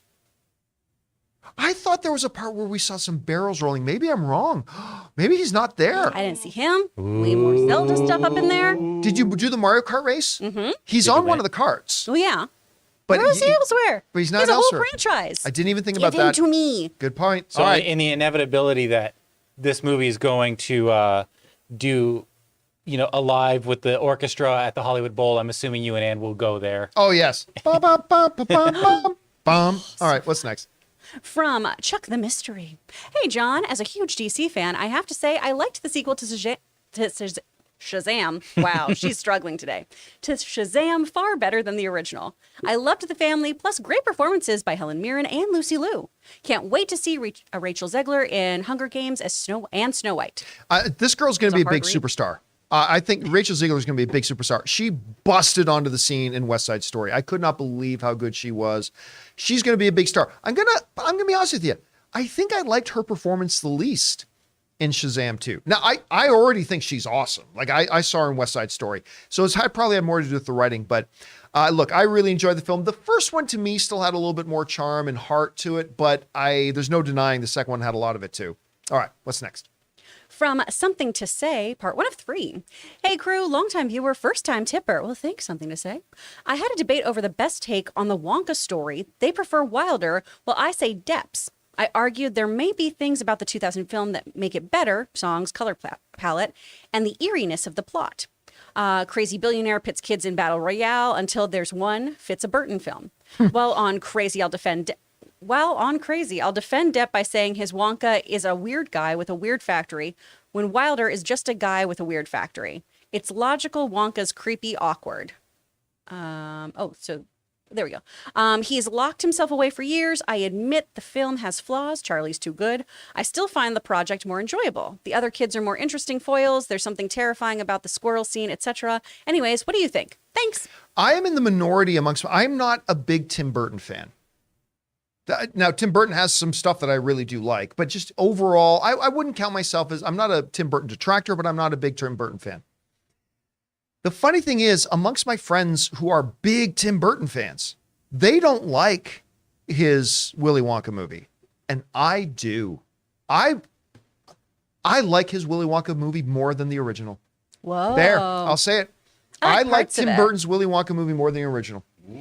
I really quite enjoyed it a lot. Now, granted, that also goes to say that I'm not the biggest fan of the world of the original. I enjoy it just like everybody else, but I think I like the Depp version even a little bit more. It's fun. They're both different. And, the squirrel scene, I think, is really, really fun. The whole, Daddy, I want a squirrel. Not that one. I mean, let's be honest. Both of them have some real social problems. Both movies have some real social problems in them. But very true. If I had to, if it were up to me, I think I give a slight preference to the Johnny Depp one. I love Tim Burton. I look like something he made out of clay. I gotta love him. Yeah. Man. All right, what's next? From Chuck the Mystery. Knowing when Superman Legacy is coming out and knowing we have Brave and the Bold coming, when do you think is the earliest we see Gunn, Superman, and Batman on screen together in some capacity? Over under 40% that it's sometime in 2025? Under. It's not going to be that for. Remember, Superman Legacy isn't coming out till 2025. So we're going to get that. Now, they will have Batman in the universe already, but will he appear in Superman Legacy? I'm going to guess no. So, but I'm not going to say, like, I'd say under 40%, but I'm not going to say like 5% either. Like there's a legit chance. I would put the likelihood closer to 20%, but so I'll take under on the 40, but I think we'll get a better idea, as we get further into 2023, certainly once we hit Comic-Con. Like I definitely think we're going to know more once we get to Comic-Con, but for now I'll set the line at 20%. All right, what's next?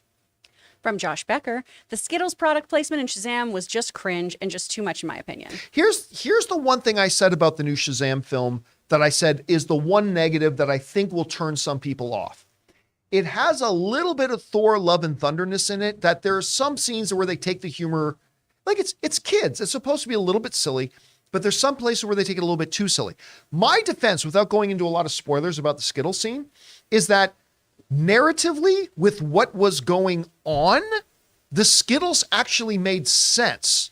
Like it wasn't a forced out of nowhere thing. When you understand what they were doing, the Skittles part actually fit. So I'll give it a little bit of a pass for that, but I can totally see where you're coming from on that. Nothing could be worse than Transformers 4. With the beer? Light truck crashes and then he drinks the beer. And it comes other times too. Yeah, and then they can make objects in the lab out of thin air and they make a Beats by Dre speaker. Oh, come on. I still remember the first time I really noticed big product placement. I was watching the first run of 24. And whenever you went into their headquarters, there's 1,000 computer monitors and every single one of them had a giant, I believe it was Dell. Yeah. Like had a giant Dell logo like all over the place. Everywhere you looked. It might have been a different brand, but let's just say it was Dell. It was everywhere. Dell. Everything was Dell. Anyway. All right, what's next? From Stubble McShave, looking forward to Gladiator sequel. Denzel is always great, and I loved Barry Keoghan in Chernobyl. I thought his portrayal of a young soldier having to kill pets was very convincing. I'm going to straight up. I didn't know that was him. That was the kid in the dog episode. That was him. I didn't even realize. Listen, he is now an Academy Award nominated actor. He looked great in the small little cut scene from the Batman. He was awesome in Eternals. I cannot wait to see him in this. And when they announced that Denzel Washington is also going to be in this Gladiator thing, I think all of us who have kind of maybe poo-pooed on the idea of this next Gladiator thing, I think all of us have to go, well, wait a minute. Because it ain't like Denzel is hurting for offers. Denzel Washington, that was him. Holy crap. I never realized that was him. Anyway, Denzel Washington is not an actor who's hard up to find a role. He's got a lot of projects he can pick and choose from. The fact that he is willing to go and do this thing, that it appeals to him, and Barry Keoghan in there. I think if you're like me, who has been kind of, why are they making another Gladiator? That's totally been me. I think we're going to have to reevaluate that a little bit. We'll have to see. All right, what's next? From BK Dan, John, R.E. Will Smith in Aladdin 2. Are you saying that Chris Rock shouldn't have made that comedy special? You said, quote, Will Smith should just be able to move on with his career. No. If anybody on the planet has a right to talk about it, it's Chris Rock. I think for those of us who are just the fans sitting at home, listen, I was very, you guys who watched our show, when the whole Will Smith thing went down, there was no ambiguity. Smith was wrong. There needs to be repercussions and there has to be consequences. I personally think the 10-year Oscar ban for just appearing at the Oscars was too soft. I think he should be banned from being eligible for an Oscar for 10 years. Personally, if that was my party I was throwing and he got up at my party and assaulted one of the other guests of my party, he'd be gone. Like, you're not, like, we might be able to be friends again later, but you're never coming to another party of mine. That would be me. But, and everybody has the right to think what they will about this on their own. My perspective is this.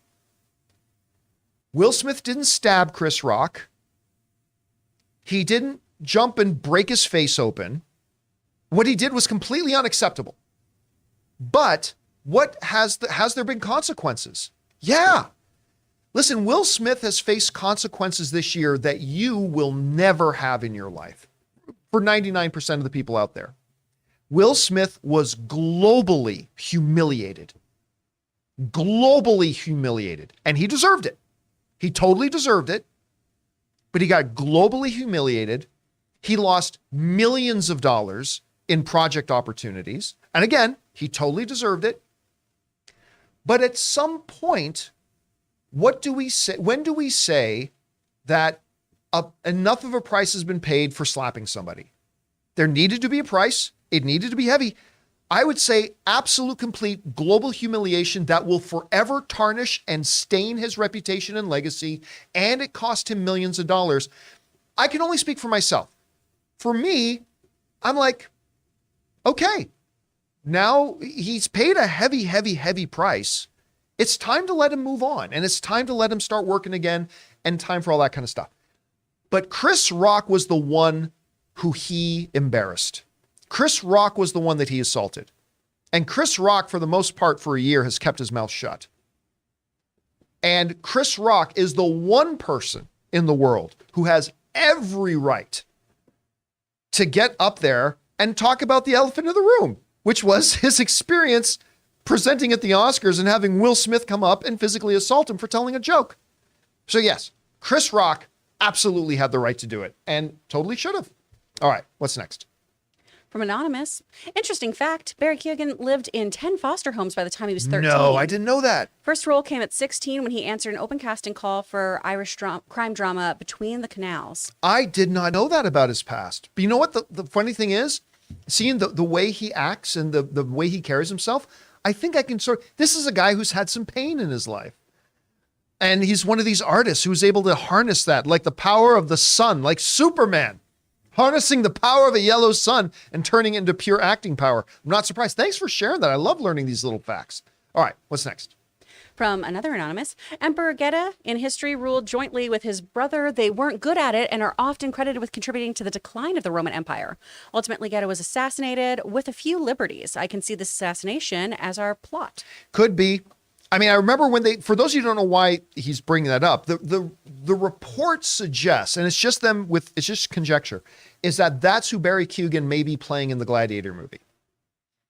And if so, that could be a little bit of insight into the plot of the film. So you could be actually 100% right about that. But again, the report, the speculation that Keoghan's playing that character, or that character's even going to be in the movie, we don't even know for sure yet. But if that is who Barry is playing, that becomes very possible. It's good insight, man. All right, what's next? From a Bike Man, Face Off remake, Denzel Washington versus Liam Neeson or Campea versus Adam Aaron. Oh, I'll go with the Denzel. Yeah, go to the Denzel thing. I still think Hollywood is missing out on $1 billion film. Ryan Reynolds and Hugh Jackman should have done a Face Off remake. I think Ryan Reynolds and Hugh Jackman doing a Face Off remake, instant $1 billion film. I don't know what they were thinking. But they got to play it serious, not jokey. No, play it. Yeah. Well, half joke, half serious, like the original. Let's face it. That's campy, but not like slapstick. No, not like slapstick. Do it, and I think the world would have turned out to watch that movie. All right, what's next? From K-Rock, after watching Copland, I realized Method Man's character has to be the most OP character in a reality-based movie. He took out a whole squad of cops and threw Peter Berg's character off of the roof, all with no weapons at all. Holy shit. Whenever people talk about Sylvester Stallone, they'll talk about Rocky, they'll talk about Rambo, and then as a joke, they'll talk about Stop or My Mom Will Shoot. I will often talk about Oscar because Oscar is one of my favorite comedies ever. Still can't believe how many people have never watched that movie. Anyway, but the one I always like to point out that may actually be, even though he's got Academy Award nominations for others, I actually think is his best performance, which was Copland. If you have not watched Copland yet, do yourself a favor. Go check it out. I think you're really going to like it. All right, what's next? From Ben, what are your thoughts on James Gunn's wife being in all these DC projects?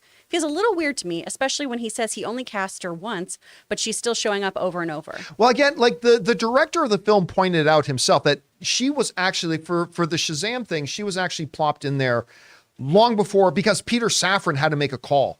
Like they had a plan for members of the Justice Society to be in it. 3 days before shooting, it fell apart. They didn't tell us why it fell apart.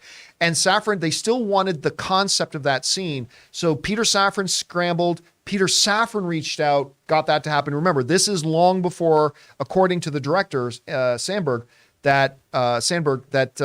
before James Gunn or Peter Safran ever took over DC. So you got to take that into consideration. That's a big, big, big thing to take into consideration. All right, what's next?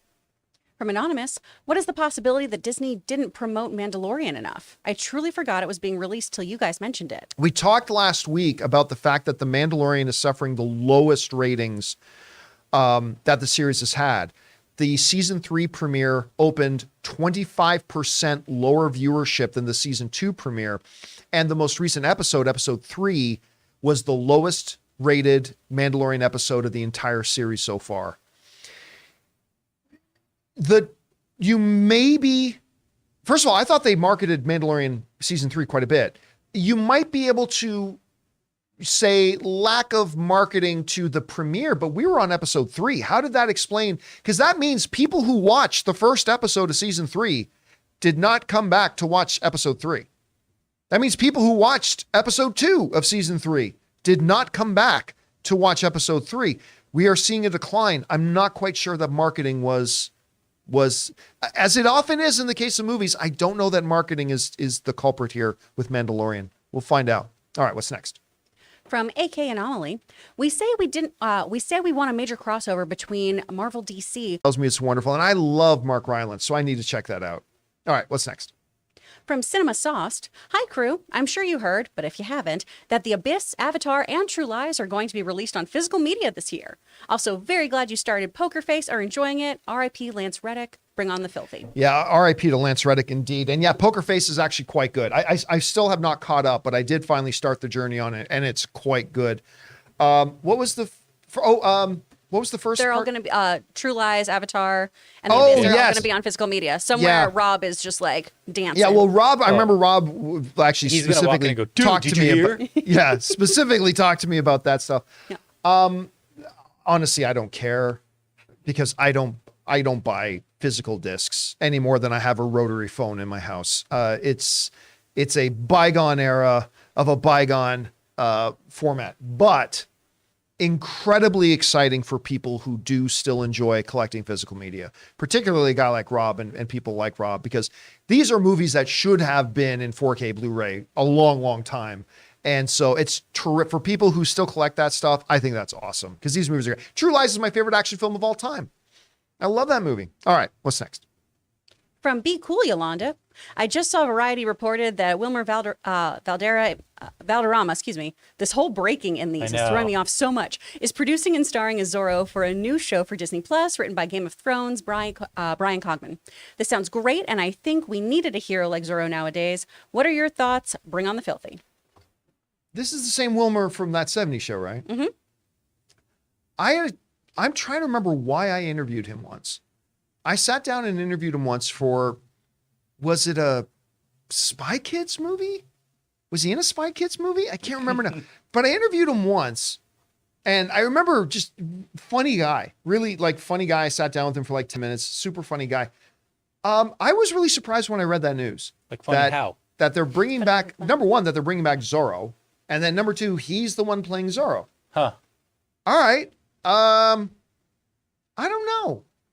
I mean, listen, if any Zorro project would get my interest, would be a follow-up to the Antonio Banderas, Catherine Zeta-Jones one. Because remember, the first Zorro movie that they did with them was about Anthony Hopkins passing on the mantle of Zorro to Antonio Banderas. I thought it would be great to bring it full circle and make a third film now with Antonio Banderas passing on the mantle to somebody else, who I'm not really sure. But so it'd be interesting to see if this gets, how people receive this. All right, what's next? From Capri Grant, I'm worried about Star Wars going forward for myself personally. Do the movies have to maintain the mysticism the Sith and Jedi brought to the franchise or not? That's the part of Star Wars that instilled the love for the series in me. No, again, it's not about formula. You know, it's you take a bad show like Book of Boba Fett and you just put in a Force-using Jedi or Sith into it. That wouldn't have made that show any better. It might have caught your interest reading the promo for it a little more, but it wouldn't have made the bad show's a bad show. It's not about formula. Rogue One is one of the best, maybe the best Star Wars movie since the original three. Now you can make an argument. Well, I mean, there was a little bit of a Force user in there, granted, but still, it was a movie. You didn't need Jedi. You didn't need Sith. It was a great movie. Andor is probably the best thing Star Wars has done since the original trilogy. And it had no Jedi and no Sith and stuff like that. Meanwhile, Attack of the Clones, the biggest piece of garbage that Star Wars has ever done, is filled with Jedi and Sith. So it's not about the formula. It's about, again, just like we were talking about with the Marvel movies, about do you do Elseworlds movies? None of it matters unless you just make great movies. And whether they've got Jedi and Sith or not is kind of irrelevant. There's great stories to tell in Star Wars. They just got to make really good ones, as if that's easy. All right, what's next? From Capri Grant again. The Marvels has me worried, to be honest. Marvel has this movie being written by committee, so to speak. Nia is writing it alongside staff writers from Loki, WandaVision, and She-Hulk. I know Nia wrote Candyman, but not a lot of experience from everyone involved. I have no worries about that whatsoever. I think we've seen a lot of projects that have come out of similar backgrounds that have worked great. We've also seen several projects come out of similar backgrounds that have turned out terrible. So to me, that's a break-even point. It doesn't mean anything good. It doesn't mean anything bad. I do know that Kevin Feige seems to have a lot of belief in this movie. He seems to be talking about this movie a little bit more than he talks about some of the other ones. So I'm not particularly worried about this one right now. So we'll see. But right now, I'm cautiously optimistic. All right, what's next? From Bry Guy D. Stringham, John and Campea sisters Rule 34 adventure. Oh, what was that I said last week again? I cannot remember. I said some Rule 34 about, you know what? I think it was about the viewers writing in about having to end a friendship with a friend because they were hitting on your sister or something like that. Yeah, sister's off limits, man. Sister's always off limits. All right. I really hope that wasn't in the Mimi way. Ew. Bry Guy D. Stringham again. What if James Gunn, in addition to running DC, produces a Roger Rabbit-like crime thriller about jaded 2D cartoon characters running their own mafia? What the hell? Where did that come from? What if James Gunn? Okay. I'm not quite sure. Is that connected to something that I'm missing the connection? Anybody? No. No? Okay. All right. What's next? From Bry Guy D. Stringham again. In case you missed it, John, Blood Sugar, my animated film idea, is about an autistic vampire Batgirl named Fang who has type 1 diabetes. Thoughts? All right. No, guys, listen. Do not use sending in chats and stuff like that just to promote your own projects. All right. What's next? 1 second here. There we go. All right. Bry Guy says The Amazing World of Gumball. The Amazing World of Gumball is a great show. I've never heard of it. What is it? Fun. It's a cute animated series about Gumball, who's a cat. His best friend / kind of like adopted brother is a goldfish. It's precious. It's real fun. Where does one find this thing?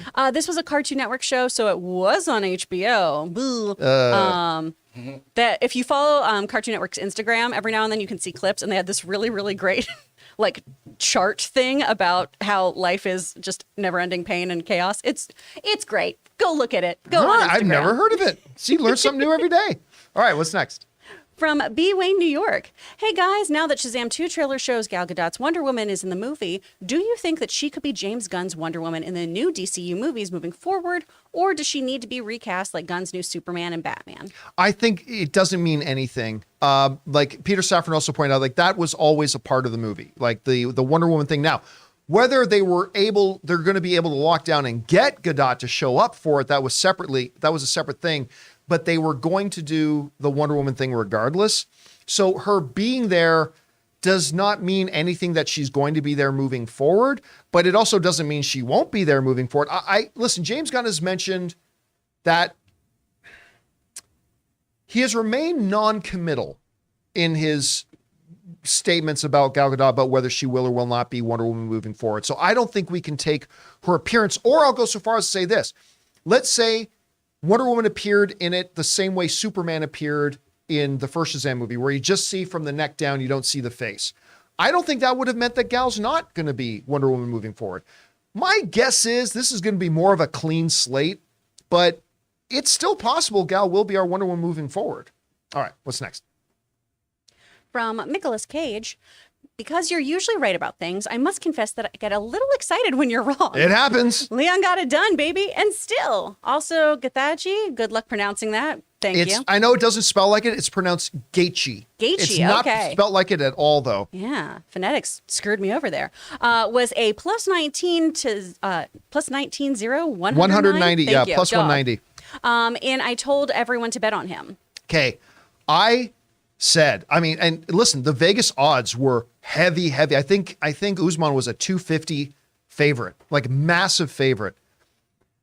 I told everyone, listen, when you watch the last fight between Leon and Usman, there is no reason to think that Leon can beat Usman.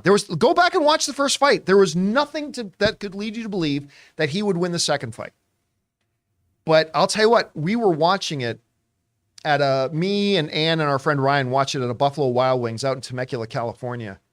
And I'm watching that fight and I was like, who is this guy? This isn't Kamaru Usman. I think, because I've never seen Usman fight so passively. He fought scared. And like, this guy's a monster. And all I can come up with is that, and me and Dennis Zen were talking about it after the fight was over. It's like, I think the knockout broke him. Because Ray, we've seen that happen to unbeatable champions that once they get knocked out, like especially if it's a bad knockout, something in them breaks and they're just never the same again. We've seen it happen a couple of times. And I was watching that fight because Leon didn't exactly fight a masterful fight either, but Usman he didn't look like Usman. I think he's done. Like he just, unless he can get it back and have a real Rocky Apollo moment, he looked like a fragile, scared, tepid, fighter that was not the same guy we've ever seen fight before. I was shocked, I say. But the Gaethje fight, one for the ages. Oh my God, that fight was amazing. Never bet against Gaethje unless he's fighting, Khabib Nurmagomedov. Unless he's fighting Khabib Nurmagomedov, never bet against Gaethje. Well, obviously then. All right. What is next? Good movie question. Southius, can I say something about the suits in Shazam 2? It's not a spoiler, I promise. The suits are different between the first and second movie. They are slightly. However, a flashback shows them defeating Mark Strong, but the suits are in that flashback. They're the current suits. Oops. Is that true? Ray, did you notice that? I didn't clock that. I didn't notice that. In the flashback that they're wearing the new suits and not the suits from the original film? You know what? If you're right about that, that's a good catch. Because I did not know. Why would they change it in the flashback? We all assume that heroes' costumes change. I don't know if you're right about that, and I don't know that you are, but if you're right about that, that's a really good catch. Maybe it's just supposed to be there. They were always like that. Like they just maybe, but that's a pretty obvious retcon. All right, I'm going to look for that now the next time I see the movie. Well pointed out. All right, what's next? From Brandon, Jenna Ortega recently said that while shooting Wednesday, she was altering the script behind the writer's back. She said the love triangle plot wasn't doing Wednesday justice. I loved the show, so perhaps the changes she made helped, but is this justified? All right, I've read that story. I don't believe a word of it. Like I'm sorry. That's if Rob were here, he would tell you this. That's not the way a movie set works. The actor, unless your name is Tom Cruise or Dwayne The Rock Johnson, or maybe Meryl Streep, the actor does not have the ability to change the script. I mean, that's implying that everyone on set is just, they don't even realize that this is the script. Only the writers would know this is the script. So if you're acting it, that must be the script. But you can't, like, it's one thing to change a line of dialogue or something like that. Nuances. To fundamentally change a story and stuff like that. This whole thing about, I changed the story in the script, I don't buy that. I mean, I think something happened and there's something being lost in communication a little bit. But again, and listen, we're not talking about scenes where the actor's allowed to ad lib a little bit and stuff like that. That always happens. Absolutely, sure. That does. But this whole thing that an actress who has no clout in the business, like, goes off and fundamentally changes story things behind the director and the writer's backs. It's not like they wouldn't know. I don't buy it. They'd be like, hang on, that's not the script. No, I think there's probably a kernel of truth in that. That's just having something lost in translation. Yeah. All right, what's next? From Tommy from Ireland. You may not agree, but I truly think the reason Shazam was so low is because we as a fandom did not show up to support what we know has no future in James Gunn's DCU. We have been programmed for 15 years to expect a sprawling story, and this movie is an end. I completely disagree. I know everybody's looking for that one magic, but again, The big thing that disproves that is Shazam or is Black Adam. Black Adam completely disproves that theory. Black Adam, we went into Black Adam not knowing they were resetting everything, with the belief that Henry Cavill is back as Superman, that the hierarchy of power in the DCU was about to change, all that kind of stuff. Black Adam didn't make $400 million with the biggest movie star in the world and years of pump and hype building up to it. Yeah. The excuse that, oh, it's because it's not going to be part of the shared cinematic universe anymore. That goes right out the window. You can't overlook that. And again, I think a lot of the average film fan that makes up the majority of the box office money for comic book movies have no idea what is or isn't happening with the Shazam movie. Again, I think Black Adam completely disproves that theory. Now, it could still be, I think for some people, it's absolutely true. And that's why when Chris brought it up, I think it is part of a larger tapestry of things that went wrong with leading to this big, massive flop. But you can't go, oh, there's completely different reasons why this one flopped and this one, because if the only thing, if the magic bullet that killed Shazam was the fact that, well, now we know, or at least we suspect, because remember, like Chris pointed out, we have not officially heard that Zachary Levi is not going to be Shazam moving forward. If anything, the post-credit scene suggests he might be. So there's been no official announcement that Shazam is not moving forward after this. I mean, with this type of a flop, I highly doubt he will. But if you want to say that the magic bullet for underperformance and lack of success is that, then you got to explain why the last DC movie did with none of that being attached to it. It's just something you got to take into consideration. So I think it's more complex. I think this is, like Chris said, it's a death by 1,000 cuts. I don't think there's one magic bullet that did it. All right, what's next? I love hearing me quoted back to me. It's great. From Lee Crow, who sends in a $20 tip here. Thank you, Lee. Thank you. Been watching a lot of videos and reading a lot of books about geopolitics, currency, nuclear weapons, bank collapses, and too much scary crap. Thanks for being an oasis. Love the entire crew. Oh, thank you so much, yeah, Natalie. That's some heady stuff. That's woo. I mean, it's true. Listen, we always talk about it, and it's true. Movies and the communities that talk about movies are a terrific oasis away from our personal garbage that goes on, and we escape into a movie or conversations about movies, and we come out a little bit refreshed, a little bit renewed, a different perspective on things. All the crap is still there, but we're a little bit better equipped to deal with the crap because we had that oasis.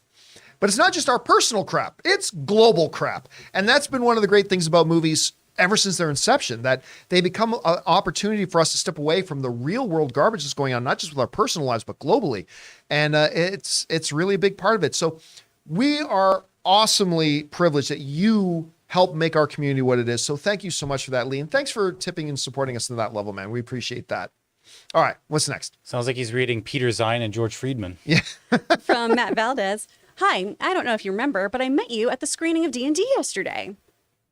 Do you remember meeting this person? This was a couple. I met a couple of people, but you know what? I'm going to be honest with you. I want to know why I remember Matt. Because when I walked away, I said, what was the guy I just met? Was his name John? And Ray looked at me and goes, John, the guy's name was Matt, John. How did you confuse John with Matt? So that's how I remember Matt. So yes, I remember Matt. Let's keep going. What did Matt have to say? It was really cool seeing you in person, but I was too nervous to ask for a pick. Oh. With the success of game night and D&D, how bright of a future do you think the directors have? Okay, you know what? As we were also walking away, I'll be honest with you. When I met Matt, who I'm sure is a terrific radar technician, when I first met Matt, we were on our way to go shoot our Out of the Theater reaction. And I'm embarrassed to say I was in a bit of a rush, and I acted like I was in a bit of a rush. But he was totally pleasant, wonderful guy to meet, all that kind of stuff. And we talked for a second. I got his name, and then we headed off to go shoot our Out of the Theater reaction. And Anne said to me, I think his girlfriend was pulling out her phone to take a picture.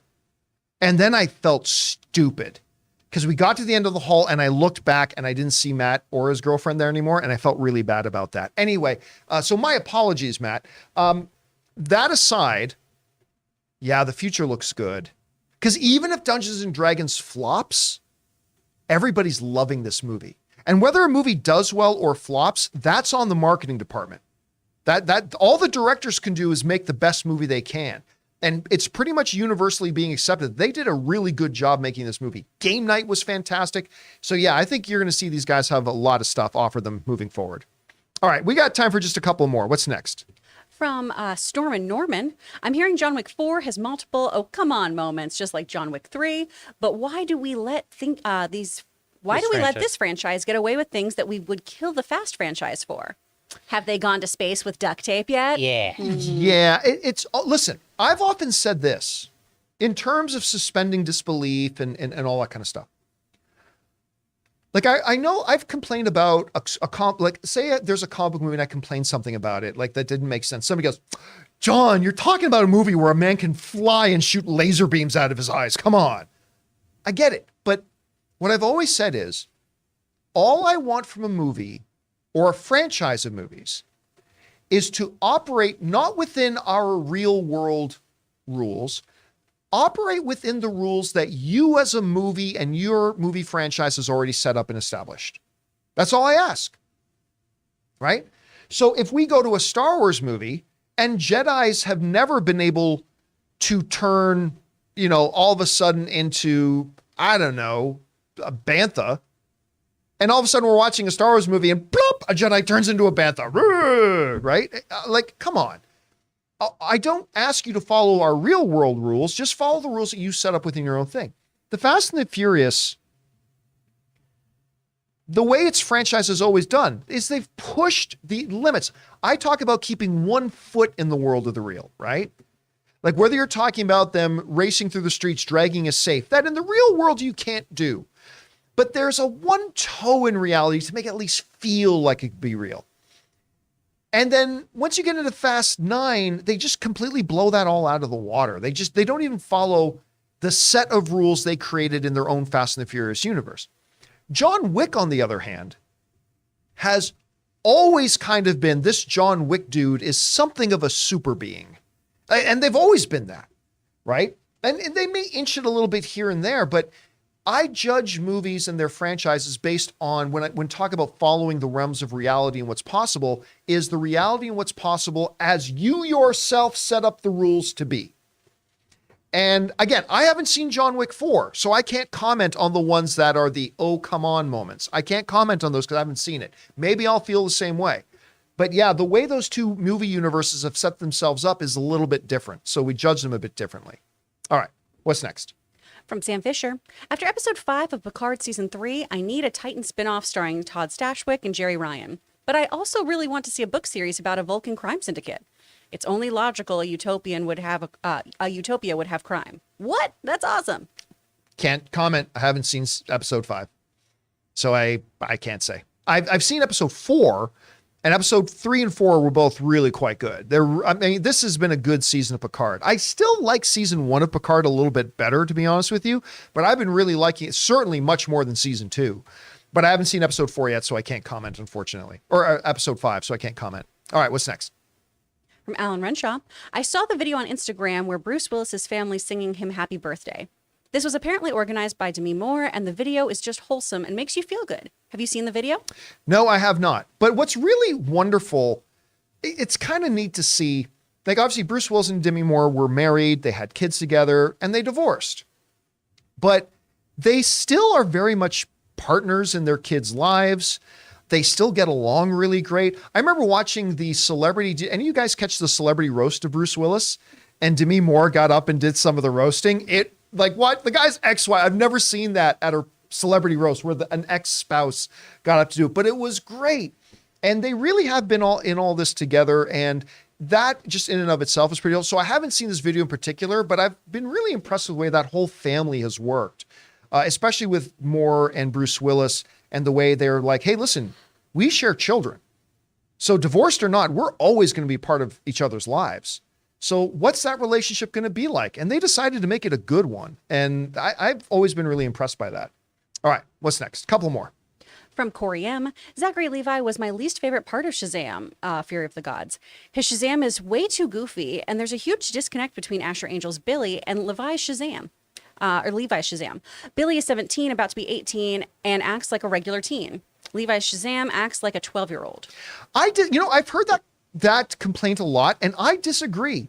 And I think maybe it's a little bit more there in the first movie, but when Batson is Batson on screen, which, by the way, Billy isn't in the movie a lot, but when Batson's on the screen, I actually found him acting a little bit more like Levi does. Plus, when Levi's on the screen, the character is in much different circumstances than when Billy's on screen, right?